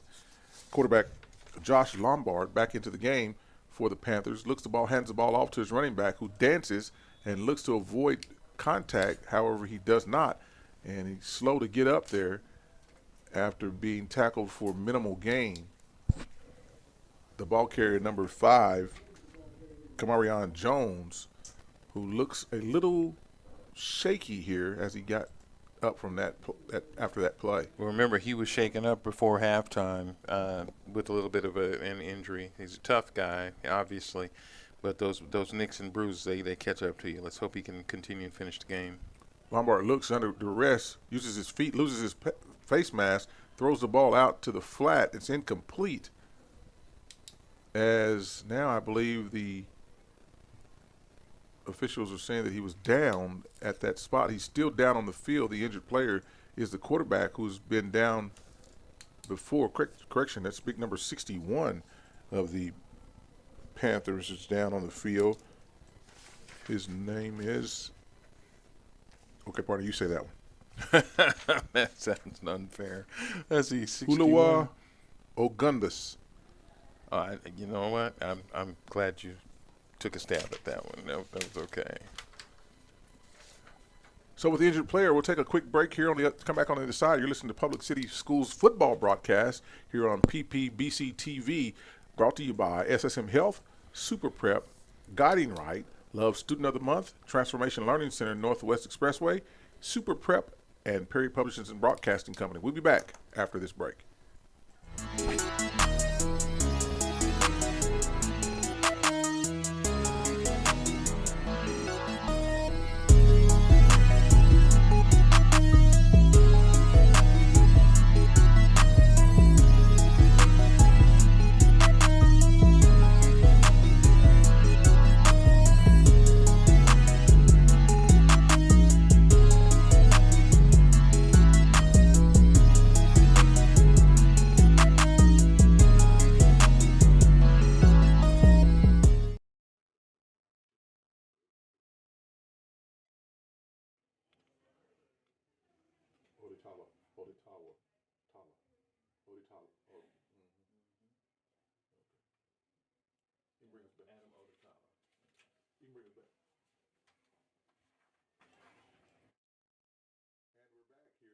Player came off. Adam Odatala was the injured Panther. He's out of the game now. The quarterback goes quick. There's a bubble screen to the outside, and that is defensed nicely by the Bombers, who forced now a 4th down here as that play was sniffed out by the DBs. Yeah, that run was for no gain, and they tried to stretch the field on these guys, but they weren't able to do so. These guys are the Bombers are strong on the edge. They're strong everywhere, but they definitely have the quickness on the edge as well. Well, what I've seen so far is that they're not only quick, they're fast. Yes. And it's one thing to be quick, but it's another thing to be fast. But it's something totally different when you're quick and fast. And they're sure tacklers. And that's the biggest thing of all. They can do one-on-one, and they definitely are good at group tackling. Yeah, nice open field tackling as the play clock dwindles to nearly nothing here, and Coach Derek Lane is forced to take a timeout rather than to put his defense or his offense, peel his offense any further back. So timeout on the field, I believe, as the officials were doing something with the football and requesting now a reset, and that may not be a charged timeout. We'll get more information as it becomes available to us. We'll definitely bring it to you. Well, it looks like it is something definitely official, as both offenses and defenses are staying right there at the line of scrimmage. So reset the play clock indication is given by referee Ernie DiBernard. No timeout as the snap for the punt is taken, is there, and the punt is up and out, bounces at the 45 and continues to roll, takes a nice Panther bounce inside of the 25-yard line near the 23-yard line. So a great punt that flips the field for the Panthers as they go back on defense. So special teams playing a big part of this early in this third quarter action here of giving the defense some room to work now as they pin the Bombers back inside of their own 25-yard line near the 23-yard line. 1st and 10 for quarterback number 3, Kenneth Colson, and the Midwest City Bombers, who now lead 17-7 over the Panthers here with 4 minutes and 13 seconds remaining in the third quarter of play. So, partner, we talked about in the pregame that this 0-2 Bomber team is not as bad as their record indicates. But are we seeing that potentially this 2-1 Panther team hasn't been tested like the Bombers have been tested? Well, going back to what we've seen in a couple of games that we've definitely called here, they have a ebb and flow. And right now they're on that lower, it's a roller coaster with them. So hopefully they can finish strong like they did last week. They're showing some perseverance, and this is what they're going to have to do this tonight. We'll see. That yet to be told, as we still have 3 minutes and 38 seconds remaining in the third quarter of play. Colson now in the shotgun formation, looks out to his left, throws it short. The ball bounces in, and for the intended receiver, number 13, I believe, is the intended receiver for the Bombers, Kenyon Scott, incomplete. In defense for the Panthers, number 1, Isaiah Wallace.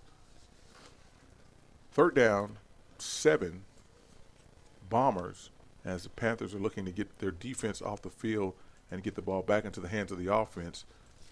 The middle screen thrown across and is broken up as the intended receiver was taken out by the middle linebacker, and that ball falls to the ground, incomplete. Fourth down, so the Bombers failed to move the ball after receiving it, and the Panthers are able to flip the field and maybe can get something good going out of this, as during that play, partner, the intended receiver was jacked up by the Mike linebacker. Yep. And I believe if we'd had an umpire on the other side of the ball, we probably would have seen that and put a flag on that, as the ball was in the air when he was hit. Oh, yes. Well, the defense held their end of the bargain up here, so now it's up to the Panthers to, strike and get back into this thing. So a wise man once said, if you ain't cheating, you ain't trying. So the Panthers bring the house, and the punt is away, and the receiver lets it bounce. It takes another nice bounce for the Bombers inside at about the 30, 25-yard line after a good punt by the Bombers special teams punter there. And we'll get that information to you on the number, as the officiating crew has a flag on the field here and are discussing the outcome of that. So it could be something against it's holding against the kicking team. Wow, you don't see that often, do you? Not very often. So it depends on whether that was during the kick or during the return. If it was holding during the kick, we'd have to go back to the previous spot and kick it again, but it looks as though it's a post-scrimmage penalty kick enforcement during the return, and it appears as though the Panthers are going to come out. Well, now the indication is holding against the Panthers. Wow. So the officials changed my mind on that after I gave that long dissertation as to PSK and all of that. So this 10-yard penalty comes from the end of the kick, where the kick rolls dead here at the 25-yard line. They'll back them up, and they'll take over 1st and 10 at the 15-yard line. So the Panthers find themselves with their backs to their goal here, and on their second possession of the second half here in the third quarter, and don't have many yards to show for it, as again they are backed up deep on their own end of the field. Very deep.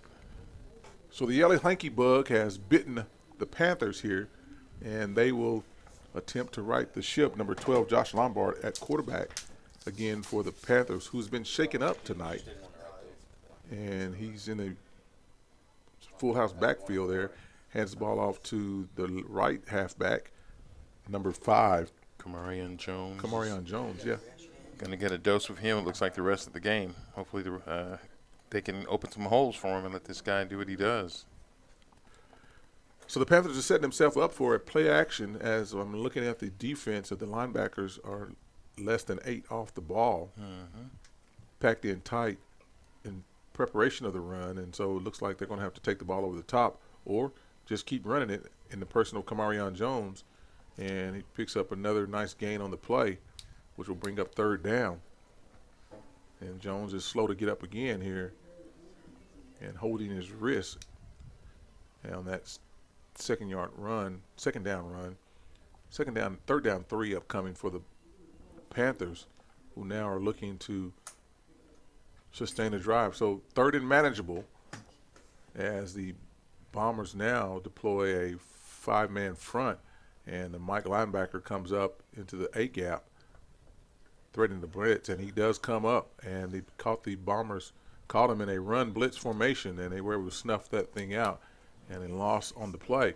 So run blitz deployed by the Bombers snuffs out the run now. It'll be fourth down and about 5 yards as they lost 2 yards on the play. I'm almost speechless with that one. When you see every gap is filled like that, and you've got the box is stacked with 7 and 8, I'm thinking pass. I'm thinking scramble, something. Give yourself a chance there. There was no chance there. Midwest City's very disciplined up front with their front four and their linebackers. Yeah, Darrell Hall being a defensive-minded head coach, and he dialed up the right number there, he and his defensive coordinator, and were able to snuff out that run for the Panthers, who were at third and manageable and now find themselves in punting formation as the ball is punted out across the 46-yard line. As there's some discussion again from the officiating crew, don't see any flags on the field. However, we are there is a flag on the field, and just uncovered by the team members that were out, Putnam City Panthers that were out. And so the referee is going over to the Midwest City side of the field giving information. So it's up to the Bombers as to whether they'll accept the penalty or keep the football. And we'll get this indication now from referee Ernie DeBernard. These officials have done a really good job here tonight. They haven't been in the way, and they've kept things very clean. They've done a good job, a really good job. I'm glad for this officiating crew. Illegal participation is the indication. 12 men on the field for the Panthers. That penalty is declined by the Bombers. That would have been a 15-yard penalty and re-kick. Bombers opt to take the ball at the 46-yard line to get their offense back out on the field with 1 minute, 22 seconds remaining before the end of the third quarter. La Violette, the ball carrier. La Violette. Yes. La Violette. There it is. The ball carrier picks up 3 yards on the play. Second down, 7 upcoming for the Bombers. So second half has been run dominant. It has. By both teams. Yes. And usually when you have a run dominant quarter, it goes by pretty quickly. And we're inside of 1 minute here as now, true to form, the Bombers pass the ball, and a 1-yard pass goes for 8 yards, and there'll be a 1st and 10 for the Bombers here with 37.8 seconds remaining before the end of the third quarter. And so they will have to get a play off as the play clock is inside of 30 and the game clock is at 30 seconds now, a difference of about 2 seconds. So the Bombers will have to run a play in this quarter before it can end it. And true to form, they do. And they're in the person of number 29, La Violette. La Violette. He's doing everything he can. I mean, he's hitting that hole. I mean, they're opening nice holes for them. We could run through them. He's done everything but tell us how to pronounce his name, I can tell you that. Yes, that's correct. So that's the end of the third quarter, a scoreless third quarter nonetheless, but the Bombers still lead 17-7 over the Putnam City Panthers here in week 3 of high school football in the state of Oklahoma. Next week we get into district play as these teams will find themselves facing district opponents. What's different about that is that the Panthers have already played a district opponent in the person of Capitol Hill, played them in week 0, and so they are 1-0 in district play going into week 3 in a 2-1 schedule. Right. So they've got a jump on most district opponents, and that will give them an opportunity around fall break to take some time off. That was the mindset of that scheduling. So 12 minutes to play here at PC North Stadium on a night where the Midwest City Bombers have controlled both sides of the ball here and have a substantial lead of 10 points. And that's only substantial because the Panthers have not been able to move the ball to sustain drives. Yep. And so anytime you have to have two scores and your offense hasn't done much, Right. 10 points, 2 possessions is very substantial. And so that's what the Panthers find themselves tonight here on this Friday night. I still think they got in their way a little bit before halftime. That long, sustainable drive that they had and came up with nothing. This is a dogfight. You've got to score something. Yeah, it kind of reminds me of Thursday Night Football, where right before halftime the team didn't score as the Bombers go back to the run game in the person of number 6, Darian Rogers, the ball carrier who picks up 12 yards on the play. And that's good for a 1st and 10 for the Bombers inside of the 20-yard line at the 19. That's a good change of pace for them. They're used to getting a dose of La Violette, and the nice change of pace there by the other running back and coach calling that play. I just noticed how easily you were able to say his name, and I'm struggling with that. Well, I've had the luxury of hearing you say it, the PA announcer hearing it. Yeah, there's our phonics there, right there. Yeah. On a comeback run by the Bombers there, number 6 again. Number 6 is Darian Rogers, who picks up a nice chunk again of running yardage on the run. Pick up about nearly 5 yards. 2nd down and 5 upcoming, as the Bombers now have gone to a deliberate attack on the offensive end, deploying mostly runs, waiting for the play clock to get down inside of 10 seconds before they snap the ball. So Coach Hall has his game plan for this game, knows what he wants to do for the remainder of it. As the quarterback now calls for the snap, the play clock's at 10, and sure enough, he throws the ball out to the flat, and the ball is caught. Wow. For a touchdown in the end zone. He made up some ground. That looked like that ball was going to go out at the flag at the back of the end zone, and he made up some ground. That was a heck of a catch. Beautiful throw. And there you are. What did you say, strike up the band? Strike up the band, man. There he is. Put 6 more points up for the Bombers on a 17-yard pitch and catch in the end zone. Single man at the top of the formation. Quarterback led him just a little bit, threw him open, and he was there, the recipient of that pass. The kick, extra point coming, is down and up, and it's good. And the Bombers now lead 24-7 over the PC North Panthers. So suck them in with the run, throw it over the top. You're listening to Putnam City Schools football broadcast brought to you by SSM Health, Super Prep, Guiding Right, Love Student of the Month, Transformation Learning Center Northwest Expressway, Prairie Publishing and Broadcasting. This touchdown is brought to you by First Security Banks. Bank, if you have needs for home loans or business loans, let your friends at First Security Bank see what they can do for you. They can make your dreams come true. First Security Bank is a member FDIC. So part of now the mountain gets higher for this 2-1 Panther team facing this 0-2 Bomber team. Yeah. And I want to remind everyone that the Bombers have lost to no teams that are not a slouch. They lost to Dale City, and they lost to Carl Albert. Yeah, they're at the top of the heap in their districts, absolutely. And those two 5A teams are pretty powerful teams, but both of them having a chance to play for the gold ball here in December. And so they're no stranger to tough competition, and that's shown tonight that they've been battle-tested, and they didn't lose those games. They learned from those games, and they're putting it all together here tonight in Northwest Oklahoma City here at Putnam City Panther Stadium. Well, you know, this was a drive that really just culminated out of just, like you said, all runs.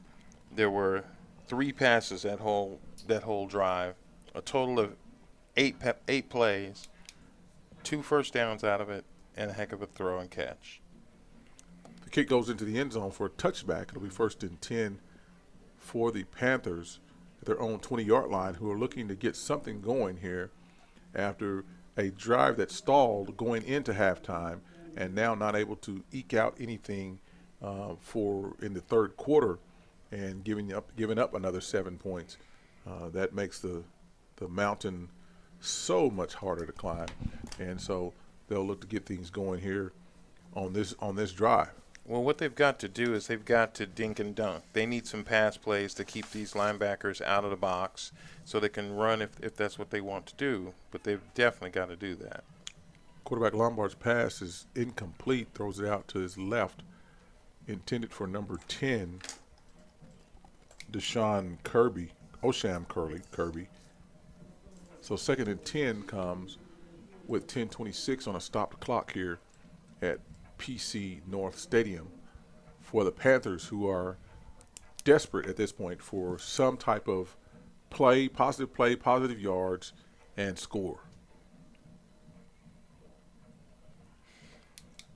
Well, they've got to get some completions. This is a 2nd down and long down. Not good. The ball thrown out to the flat on a go route, and it is incomplete, defended well by the Bombers, as the ball was intended for number 4, I believe. And we're looking to get that number, as this is not the easiest thing to do, is to read red numbers on gray jerseys. Yeah, that's a real tough Number assignment. 0, Ja'Cory Locke, was the intended receiver.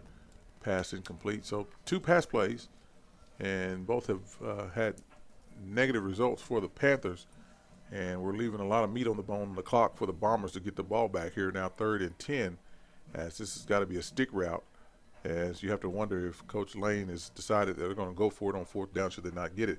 Heavy pressure for the quarterback, still on his feet, and succumbs to the pressure at about the 22-yard line as he was looking for downfield to get the ball to his open receiver, but was unable to do so after the pressure.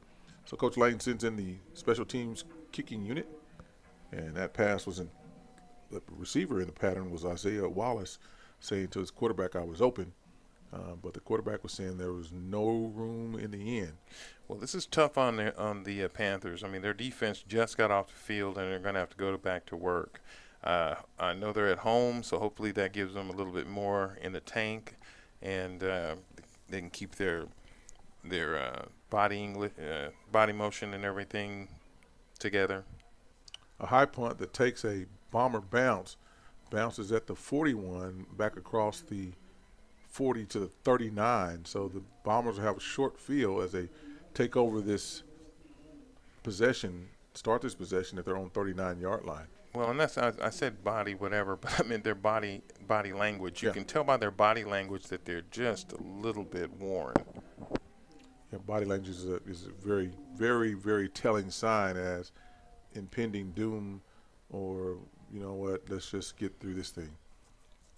So the Bombers have swag, trips to the top far side of the field, single receiver to the bottom, single back in the backfield as the Panthers run on an additional defensive lineman here late in the play clock, 8 seconds remaining before the expiration of the play clock. Quarterback Colson looks to the right, throws a dart out to the right side of the field, and it's nearly intercepted there.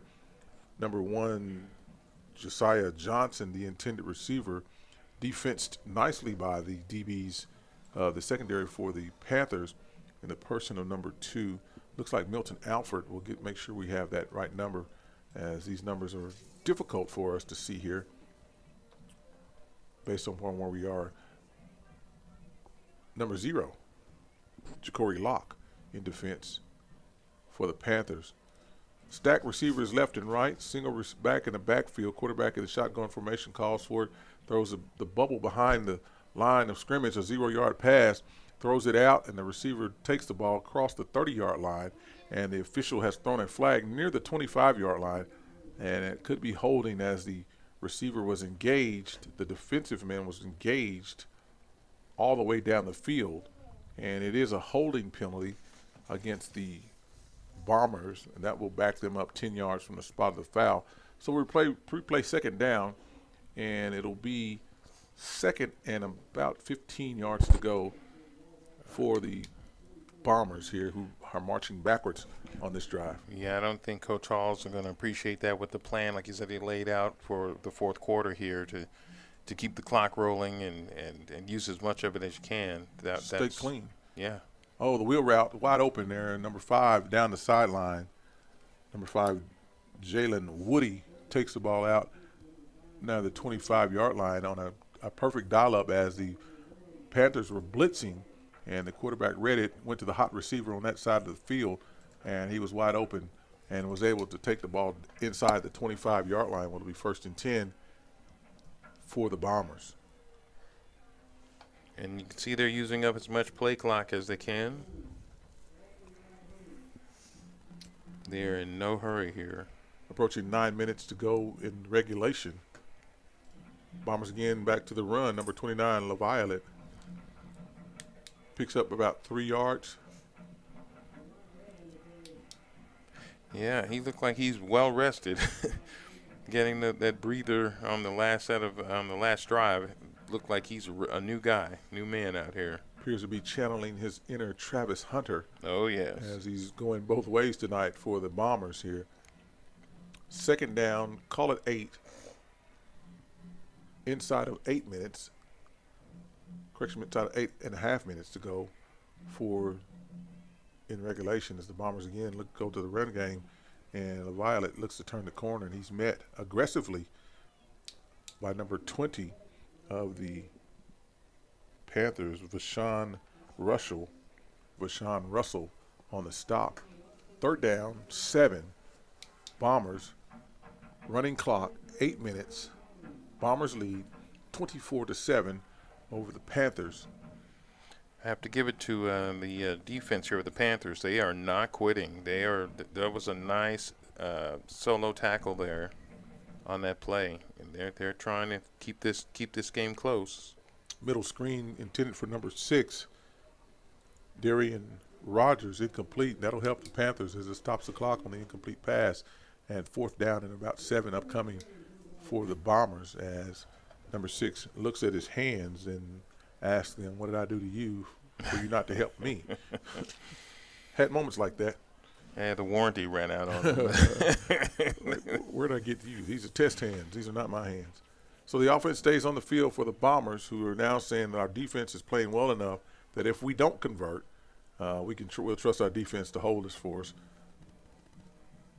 Colson again looks to the left, Chris right, throws the ball out, floats the ball out to a receiver, and the ball hits him in the cherry basket and falls to the ground. So the Panthers defense holds, and the ball will go over on downs to the Panthers as the Bombers fail to make the line to gain. You know, and you can't ask for anything more out of your defense than what we just saw. I mean, they had less than a minute of rest to get back on the field, a short field, if you will, and do what they've done. That was a kudos to the defense. Now, hopefully the offense can pick up some energy from that. So here we go again. Well, here's a footnote as the quarterback, number 12, Lombard, has been hampered with a nagging ankle injury. Completes a pass out to the left side. However, there's a flag on the field, and we'll see what that's all about here as it was thrown by the umpire, who is in the offensive backfield for this game tonight.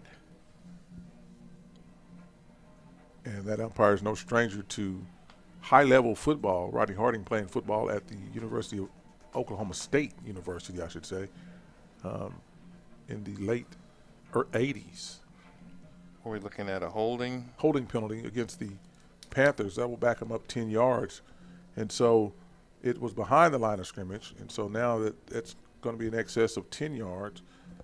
About 1st and 20, as the passing tree finds a man wide open. Number 1, he's behind the defense at the 40 to the 30.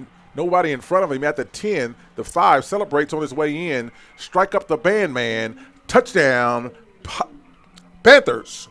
Yes, that was one heck of a throw, one heck of a catch. I'm still, how he got that wide open, put a nice move up on the corner who was looking in the backfield, blew right by him. Results, a touchdown. And that is a 90-yard touchdown. And that's a touchdown by the Panthers here at Panther Stadium, as I got choked up there, and after all the P's that we've had in the previous games, to make sure I put that on the right Putnam. and that is the Putnam City North Panthers, who strike quickly, 7 minutes and 12 seconds remaining. And so, partner, here's a little conspiracy theory. If we score that touchdown going in for halftime, this is a whole different look. There's this flag on the play on this extra point, and it's going to be against the Panthers as the Panther flag corps is running out just for practice, and they'll get a chance to do it again. Well, they're trying to do their best and get their crowd and everybody fired up over here. The Panthers need as much energy as they can, and that was a great play. They fired up the fans, who I'm sure their body language is the same as what we're starting to see, but now they're back in this thing. So hopefully they can be that 12th man and do what they do also. So a long touchdown pass for the Panthers here with 7 minutes and 12 seconds. And on the extra point, there was an illegal formation. And so that stoppage of play has backed them up. So they'll try the extra point again here, looking to draw this thing back to within 10 points. And if you can strike quickly as they did this time again, and that snap is fumbled as the kicker picks it up and attempts to run it in, and it's no good. And so the extra point is no good. This touchdown is brought to you by First Security Bank, and they are a proud sponsor of Putnam City's Public Schools broadcast. If you're looking for a bank to help make your dreams of becoming a homeowner or a business owner come true, let the First Security Bank make them a reality. First Security Bank is a member of FDIC. We certainly thank First Security Bank for their support. Putnam City Athletics, Dwayne Doolittle, Mr. Max, here with you on a Friday night, where now the Panthers trail 24-13. I still would like to have had that 3 points at least before halftime. Just like you were saying earlier, a touchdown would have been wonderful, but you got to come away with something. But here we are, nevertheless. The offense needed that burst. Hopefully Derek Lane and his staff are over there right now drawing up the next big play that they need to get in this. They did it last week. Why not again? Yeah. So last week they were down to their lasties, and they were able to eke out a victory over the Southmore Sabercats down in Moore, Oklahoma. And so maybe there's still some life in those bones. Well, I mean, if you can't be inspired by that, you can't be inspired. And Coach Lane is as all of these coaches we've seen and talked to this year, they're all motivated and high energy guys, and it's translating through their programs, and every one of them are getting better each game. As the umpire has changed out the football, as PC attempted to send a pumpkin out on the field, and that's the one that's been out in the rain and is slick as all get out, and we can't allow that one into the game. So one would only wonder. Not a penalty? No, we don't let them kick it. We just won't let them get to that. Okay. So one can only wonder what if the Panthers had scored right before halftime, and it's almost like they drove all the way to the grocery store and didn't get out of the car. Yeah, put everything in the basket and then just walked out. And so the Bombers here with a miscue, and they're looking to get the ball as the ball is tipped and goes out of bounds on a free kick that no one covered as the Panthers were hustling down to make a play on the ball. We saw that this past Saturday at the Soul Bowl, where the Falcons were able to jump on the ball. This time the Panthers nearly jumped on it and were able to push it out of bounds near the 1 yard line. And so there's some discussion about from the officiating crew if that was illegal batting. Was it the momentum of the players running towards the ball, or did one of them just hit it to knock it out of bounds? And either way, the Bombers were very fortunate right there. Extremely fortunate. Extremely fortunate. And so it's 1st and 10 for the Bombers at their own 1 yard line. So if you've tuned out, or you know someone that's no longer watching the stream, you might want to text them and say, come back. This thing's just about to get interesting. It's got more curves than the Little Dipper at Spring Lake Park. Oh, my goodness. There's a middle run, and nobody back there. Everybody was up deep. The ball carrier is still on his feet. Number 5 across the 50 to the 40. He's tracked down inside of the 40-yard line at about the 37. So he goes from the 1 yard line to his own from his own 1 yard line to the opposing 37-yard line on a run play, and gashed off a bunch of yards. 70-yard run. 70 yards on the scamper for the Bombers, who now go back to their tempo as we get the clock set, the down set, and the clock will begin to run here with 7 minutes remaining in regulation. So when things look so promising for the Panthers and the defense, all they had to do was hold, the Bombers went back to the run game and gashed them for 70 yards out near the 36-yard line. Yeah, so First and 10. About a 66-yard run. My bad. 66. Partner. Yep. The snap goes to high. Colson takes it, hands it off to his running back, number 6, Rogers. Rogers picks up minimal yards on the play. That previous ball carrier is number 5, Jalen Woody, who took the ball out for the Bombers on that 66-yard run and gives new life to the Bombers, who are no longer on the shadows of their own end zone. So, partner, we've got to start thinking about a player of the game, and there have been a plethora of players to do some positive things. Yes. And we'll talk about that here in the wrap-up show. But as for now, can the Bombers hold on? Can the Panthers make a defensive play, get a turnover, and convert? Stay tuned, as I saw that flag coming from miles away. That's a legal motion, I believe, on the Bombers. And we'll see the signal here from DeBernard. False start is the penalty, 5-yard penalty from the previous spot, and replay second down. Second down now and about 14 to go.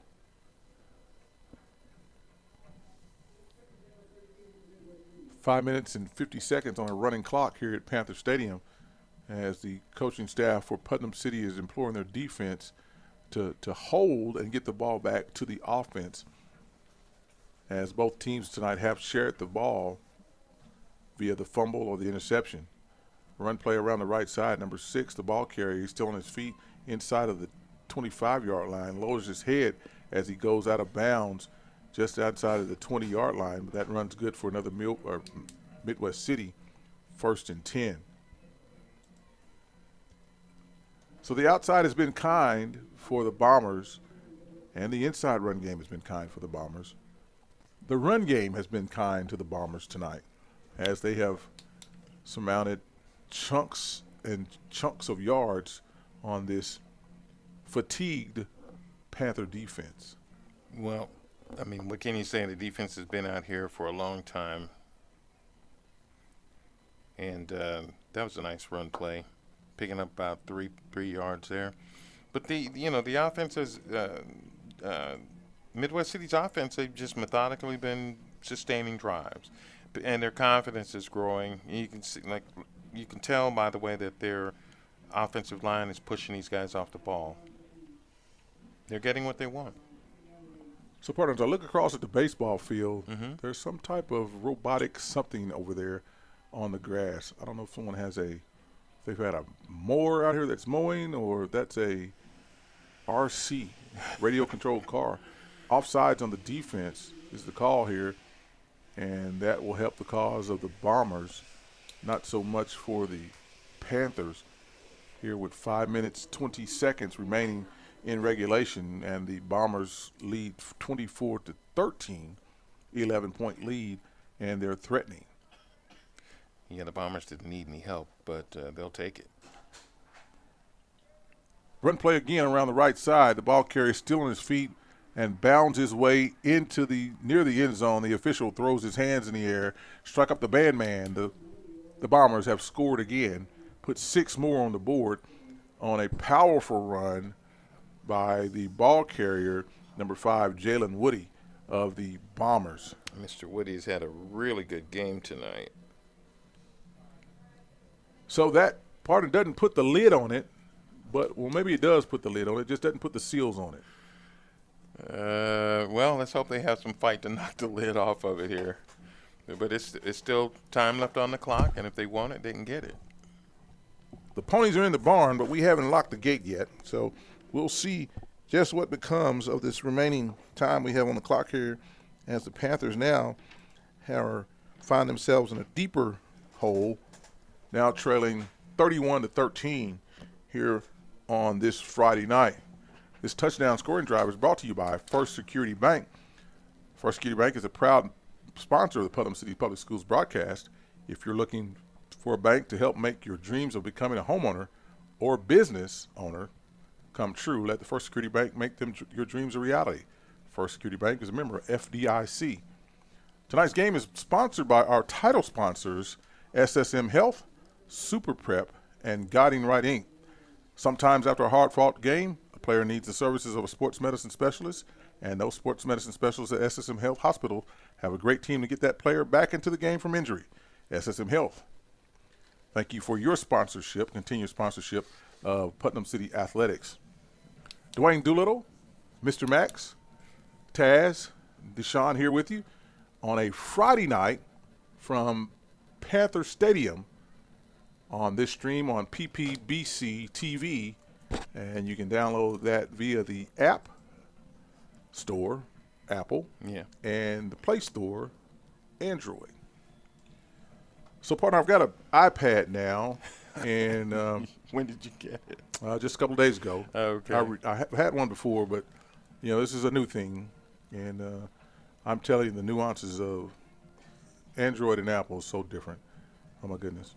And just trying to figure it out as some members of the Bombers football team are now dancing to the fight song being played by the Bomber band, and it's go time for them as we look across the field, and the band members now have the glow lights going. their lights on their cell phones.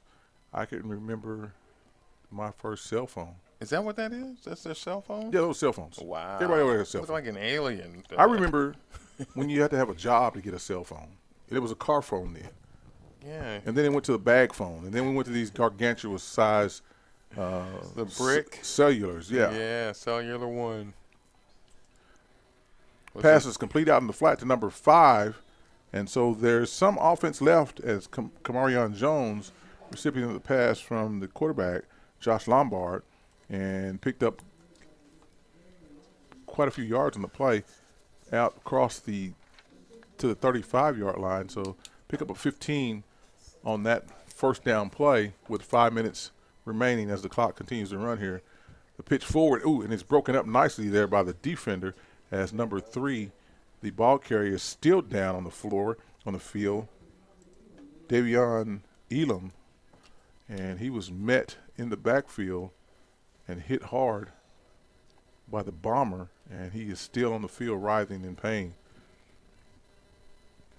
So with the injury, we'll take a quick break, come back on the other side where the Bombers find themselves with a 31-13 lead over the Putnam City Panthers at Panther Stadium here tonight. You're listening to Putnam City Athletics, brought to you by SSM Health, Super Prep, and Guiding Right. We'll be back on the other side.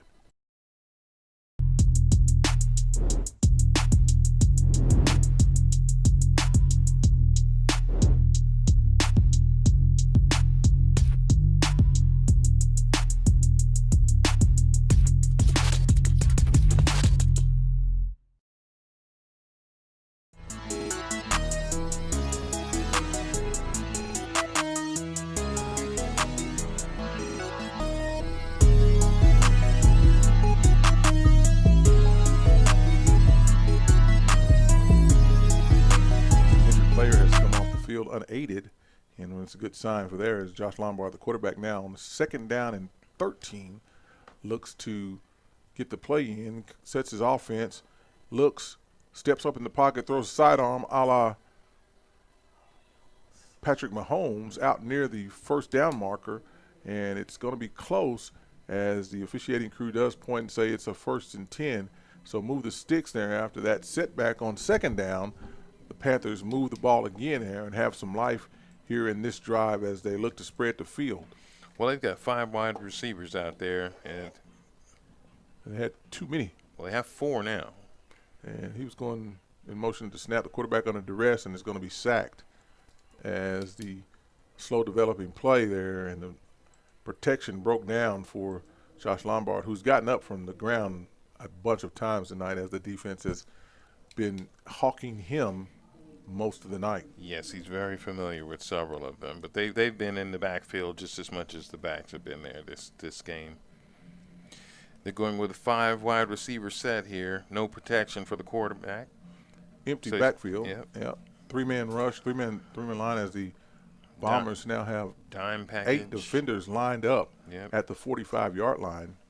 And we'll figure out what they're going to do next as the safeties are walking up in press coverage.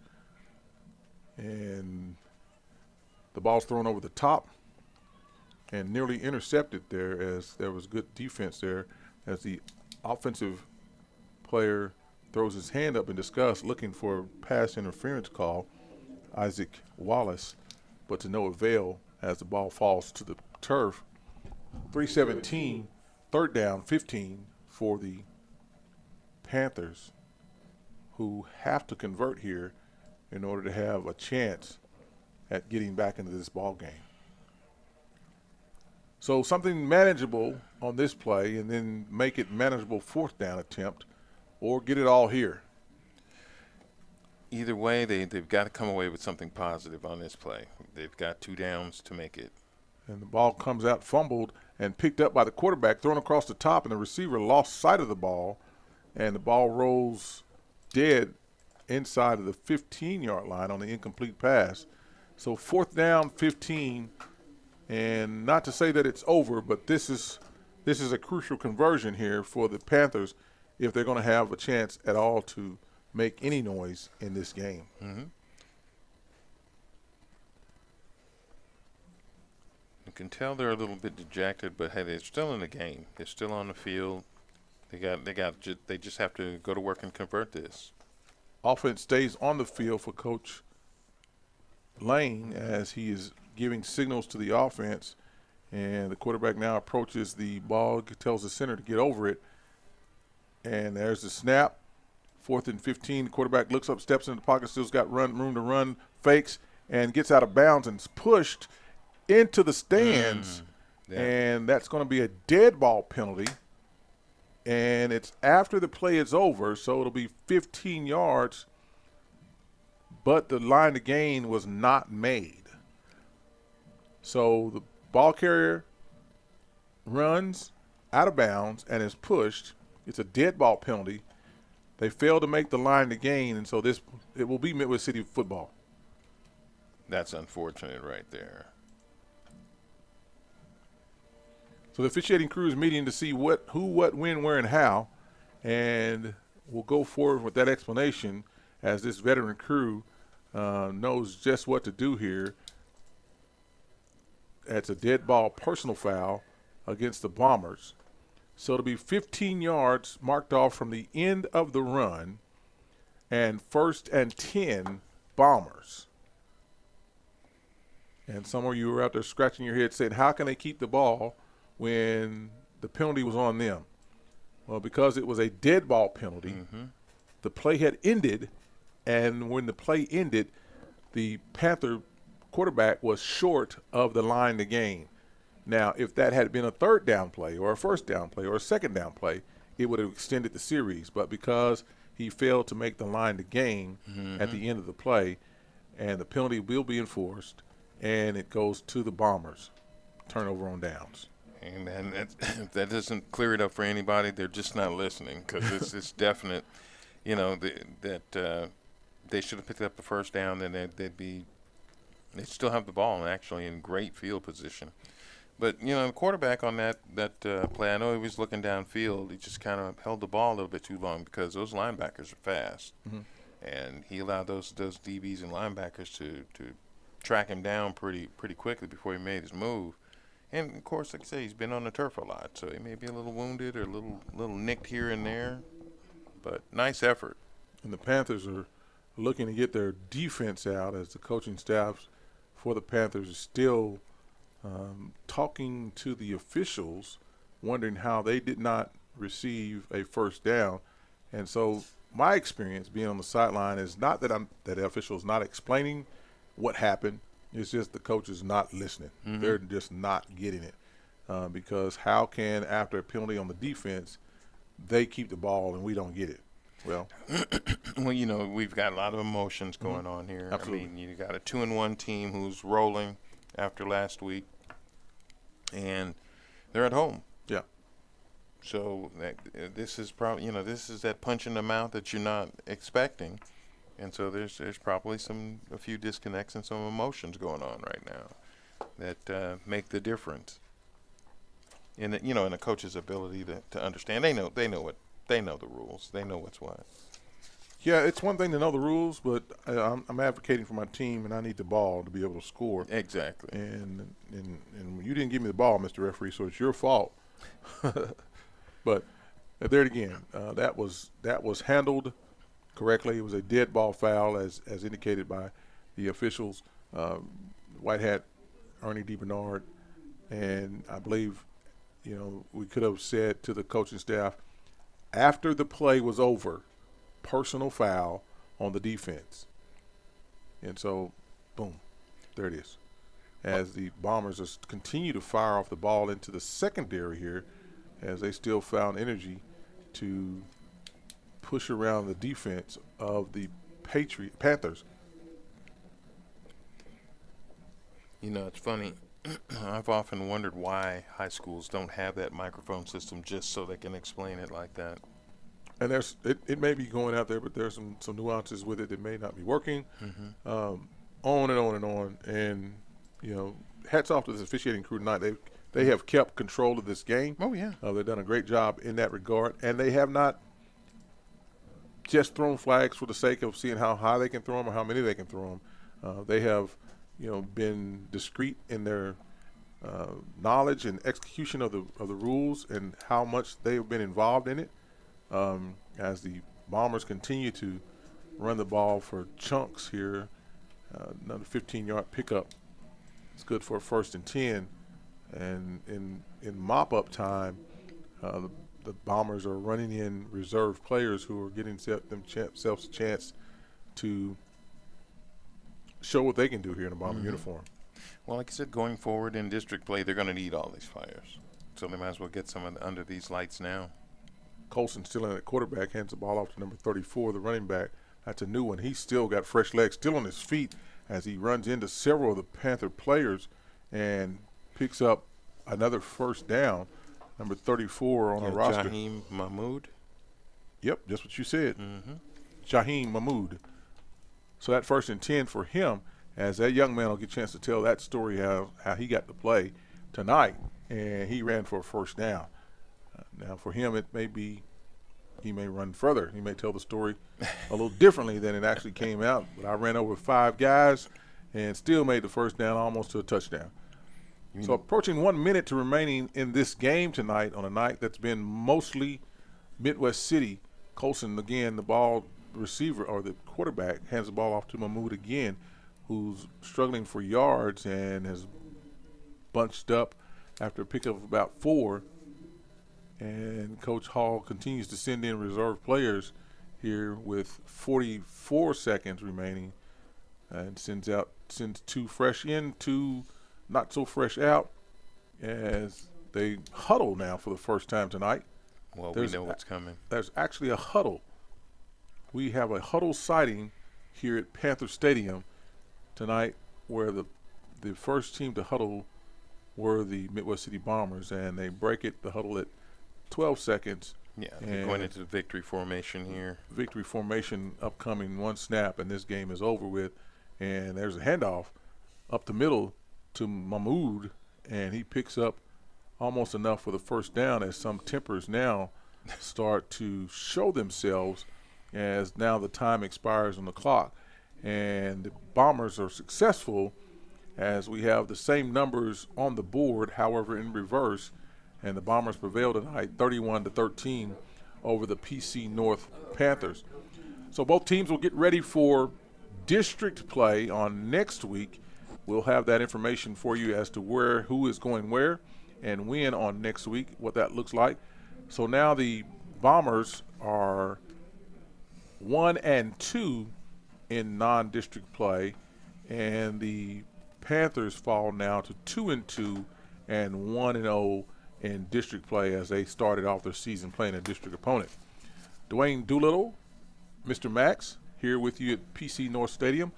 We'll take a break, come back on the other side with our post-game wrap-up, players of the game, Players of the game are brought to you by Big O's Pork and Dreams and Super Prep. We'll announce those players of the game on the other side. We'll be back shortly after a quick break.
So we're back here at postgame at Panther Stadium. Dwayne Doolittle, Mr. Max, on a night where the Panthers fall to the Bombers 31-13. Our postgame sponsor is SSM Health Hospitals. SSM Hospital are proud sponsors of Putnam City football. And sometimes after a hard-fought game, a player needs the services of a sports medicine specialist. And those sports medicine specialists at SSM Health Hospital have a great team to get a player back in the game. So thank you, SSM Health, for our post-game sponsor. And so what we saw tonight was a run-dominant Midwest City team, and we're able to take advantage of the Panthers. And as we got late into the game, the defense, of course, was somewhat gassed, and the offense had new life or found life. And so they were able to run off in chunks and prevail here tonight over the Panthers of Putnam City North. So victorious Bombers. So there is some magic left in Midwest City, and in the form of Coach Hall, as they get ready next week, they will take on in district play Altus at home. So that'll be a 7 o'clock game on next Friday as the 5A portion of district play takes an effect next week as the first week of district play opens up in the state of Oklahoma. So the Midwest City Bombers will take on Altus, the Altus Bulldogs. They'll travel up from far southeastern Oklahoma, southwestern Oklahoma, and come up and take on the Bombers there at their home stadium. As for our PC North Panthers, they take on the Choctaw Yellow Jackets here at home, and that won't be an easy affair by any stretch of the imagination. No. We know that Choctaw is ready, is loaded, is a great team, and they have the stats to prove it. And no common opponents against them yet, but they have been in the running for many of those games that they've played. Don't have their overall record, but they are certainly a team to be dealt with as we go forward in Class 6A2. So those are the schedules coming up for next week on next Friday. You're welcome to support your local team via the stream or in person. This stream tonight is brought to you by on PPBC TV, and you can download the app via the App Store on Apple and the Google Play Store. So, partner, we've got to name a player of the game, and that player of the game is a Big Old Pork and Dreams and Super Prep player of the game. The player of the game is brought to you by Big Old Pork and Dreams, home of the Big Nasty Tater. They have 2 locations to serve, one in Edmond and one in Midwest City. Stop by Big Old's Pork and Dreams and for lunch, dinner, and Big Old will make your dreams come true. So, partner, who is our player of the game tonight? I'm going to let you take that one away. I agree with you. It's number 6, wasn't it? Number 5, Jalen Woody of Midwest City. Woody, that's it. Yes. Yeah, we went 5. back and forth on 5 or 6. Jalen Right. Woody of the Midwest City Bombers, who carried his team via the run game, and was very exciting to watch him rip off chunks of yards. Not so much for the home team, but he is our Big Old Pork and Dreams and Super Prep player of the game tonight here.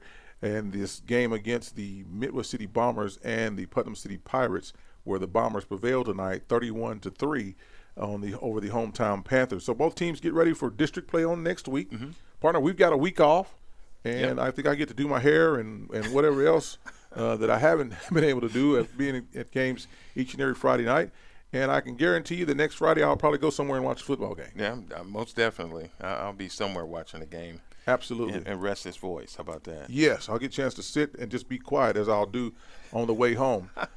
So, again, we want to thank you for coming along with us, for Taz on camera, Deshaun on the mixing board, my partner Eric Max, Dwayne Doolittle here on a Friday night. We'll sign off. See you next time here on stream or on the radio. Thank you for joining in. We'll see you next time. Bye-bye.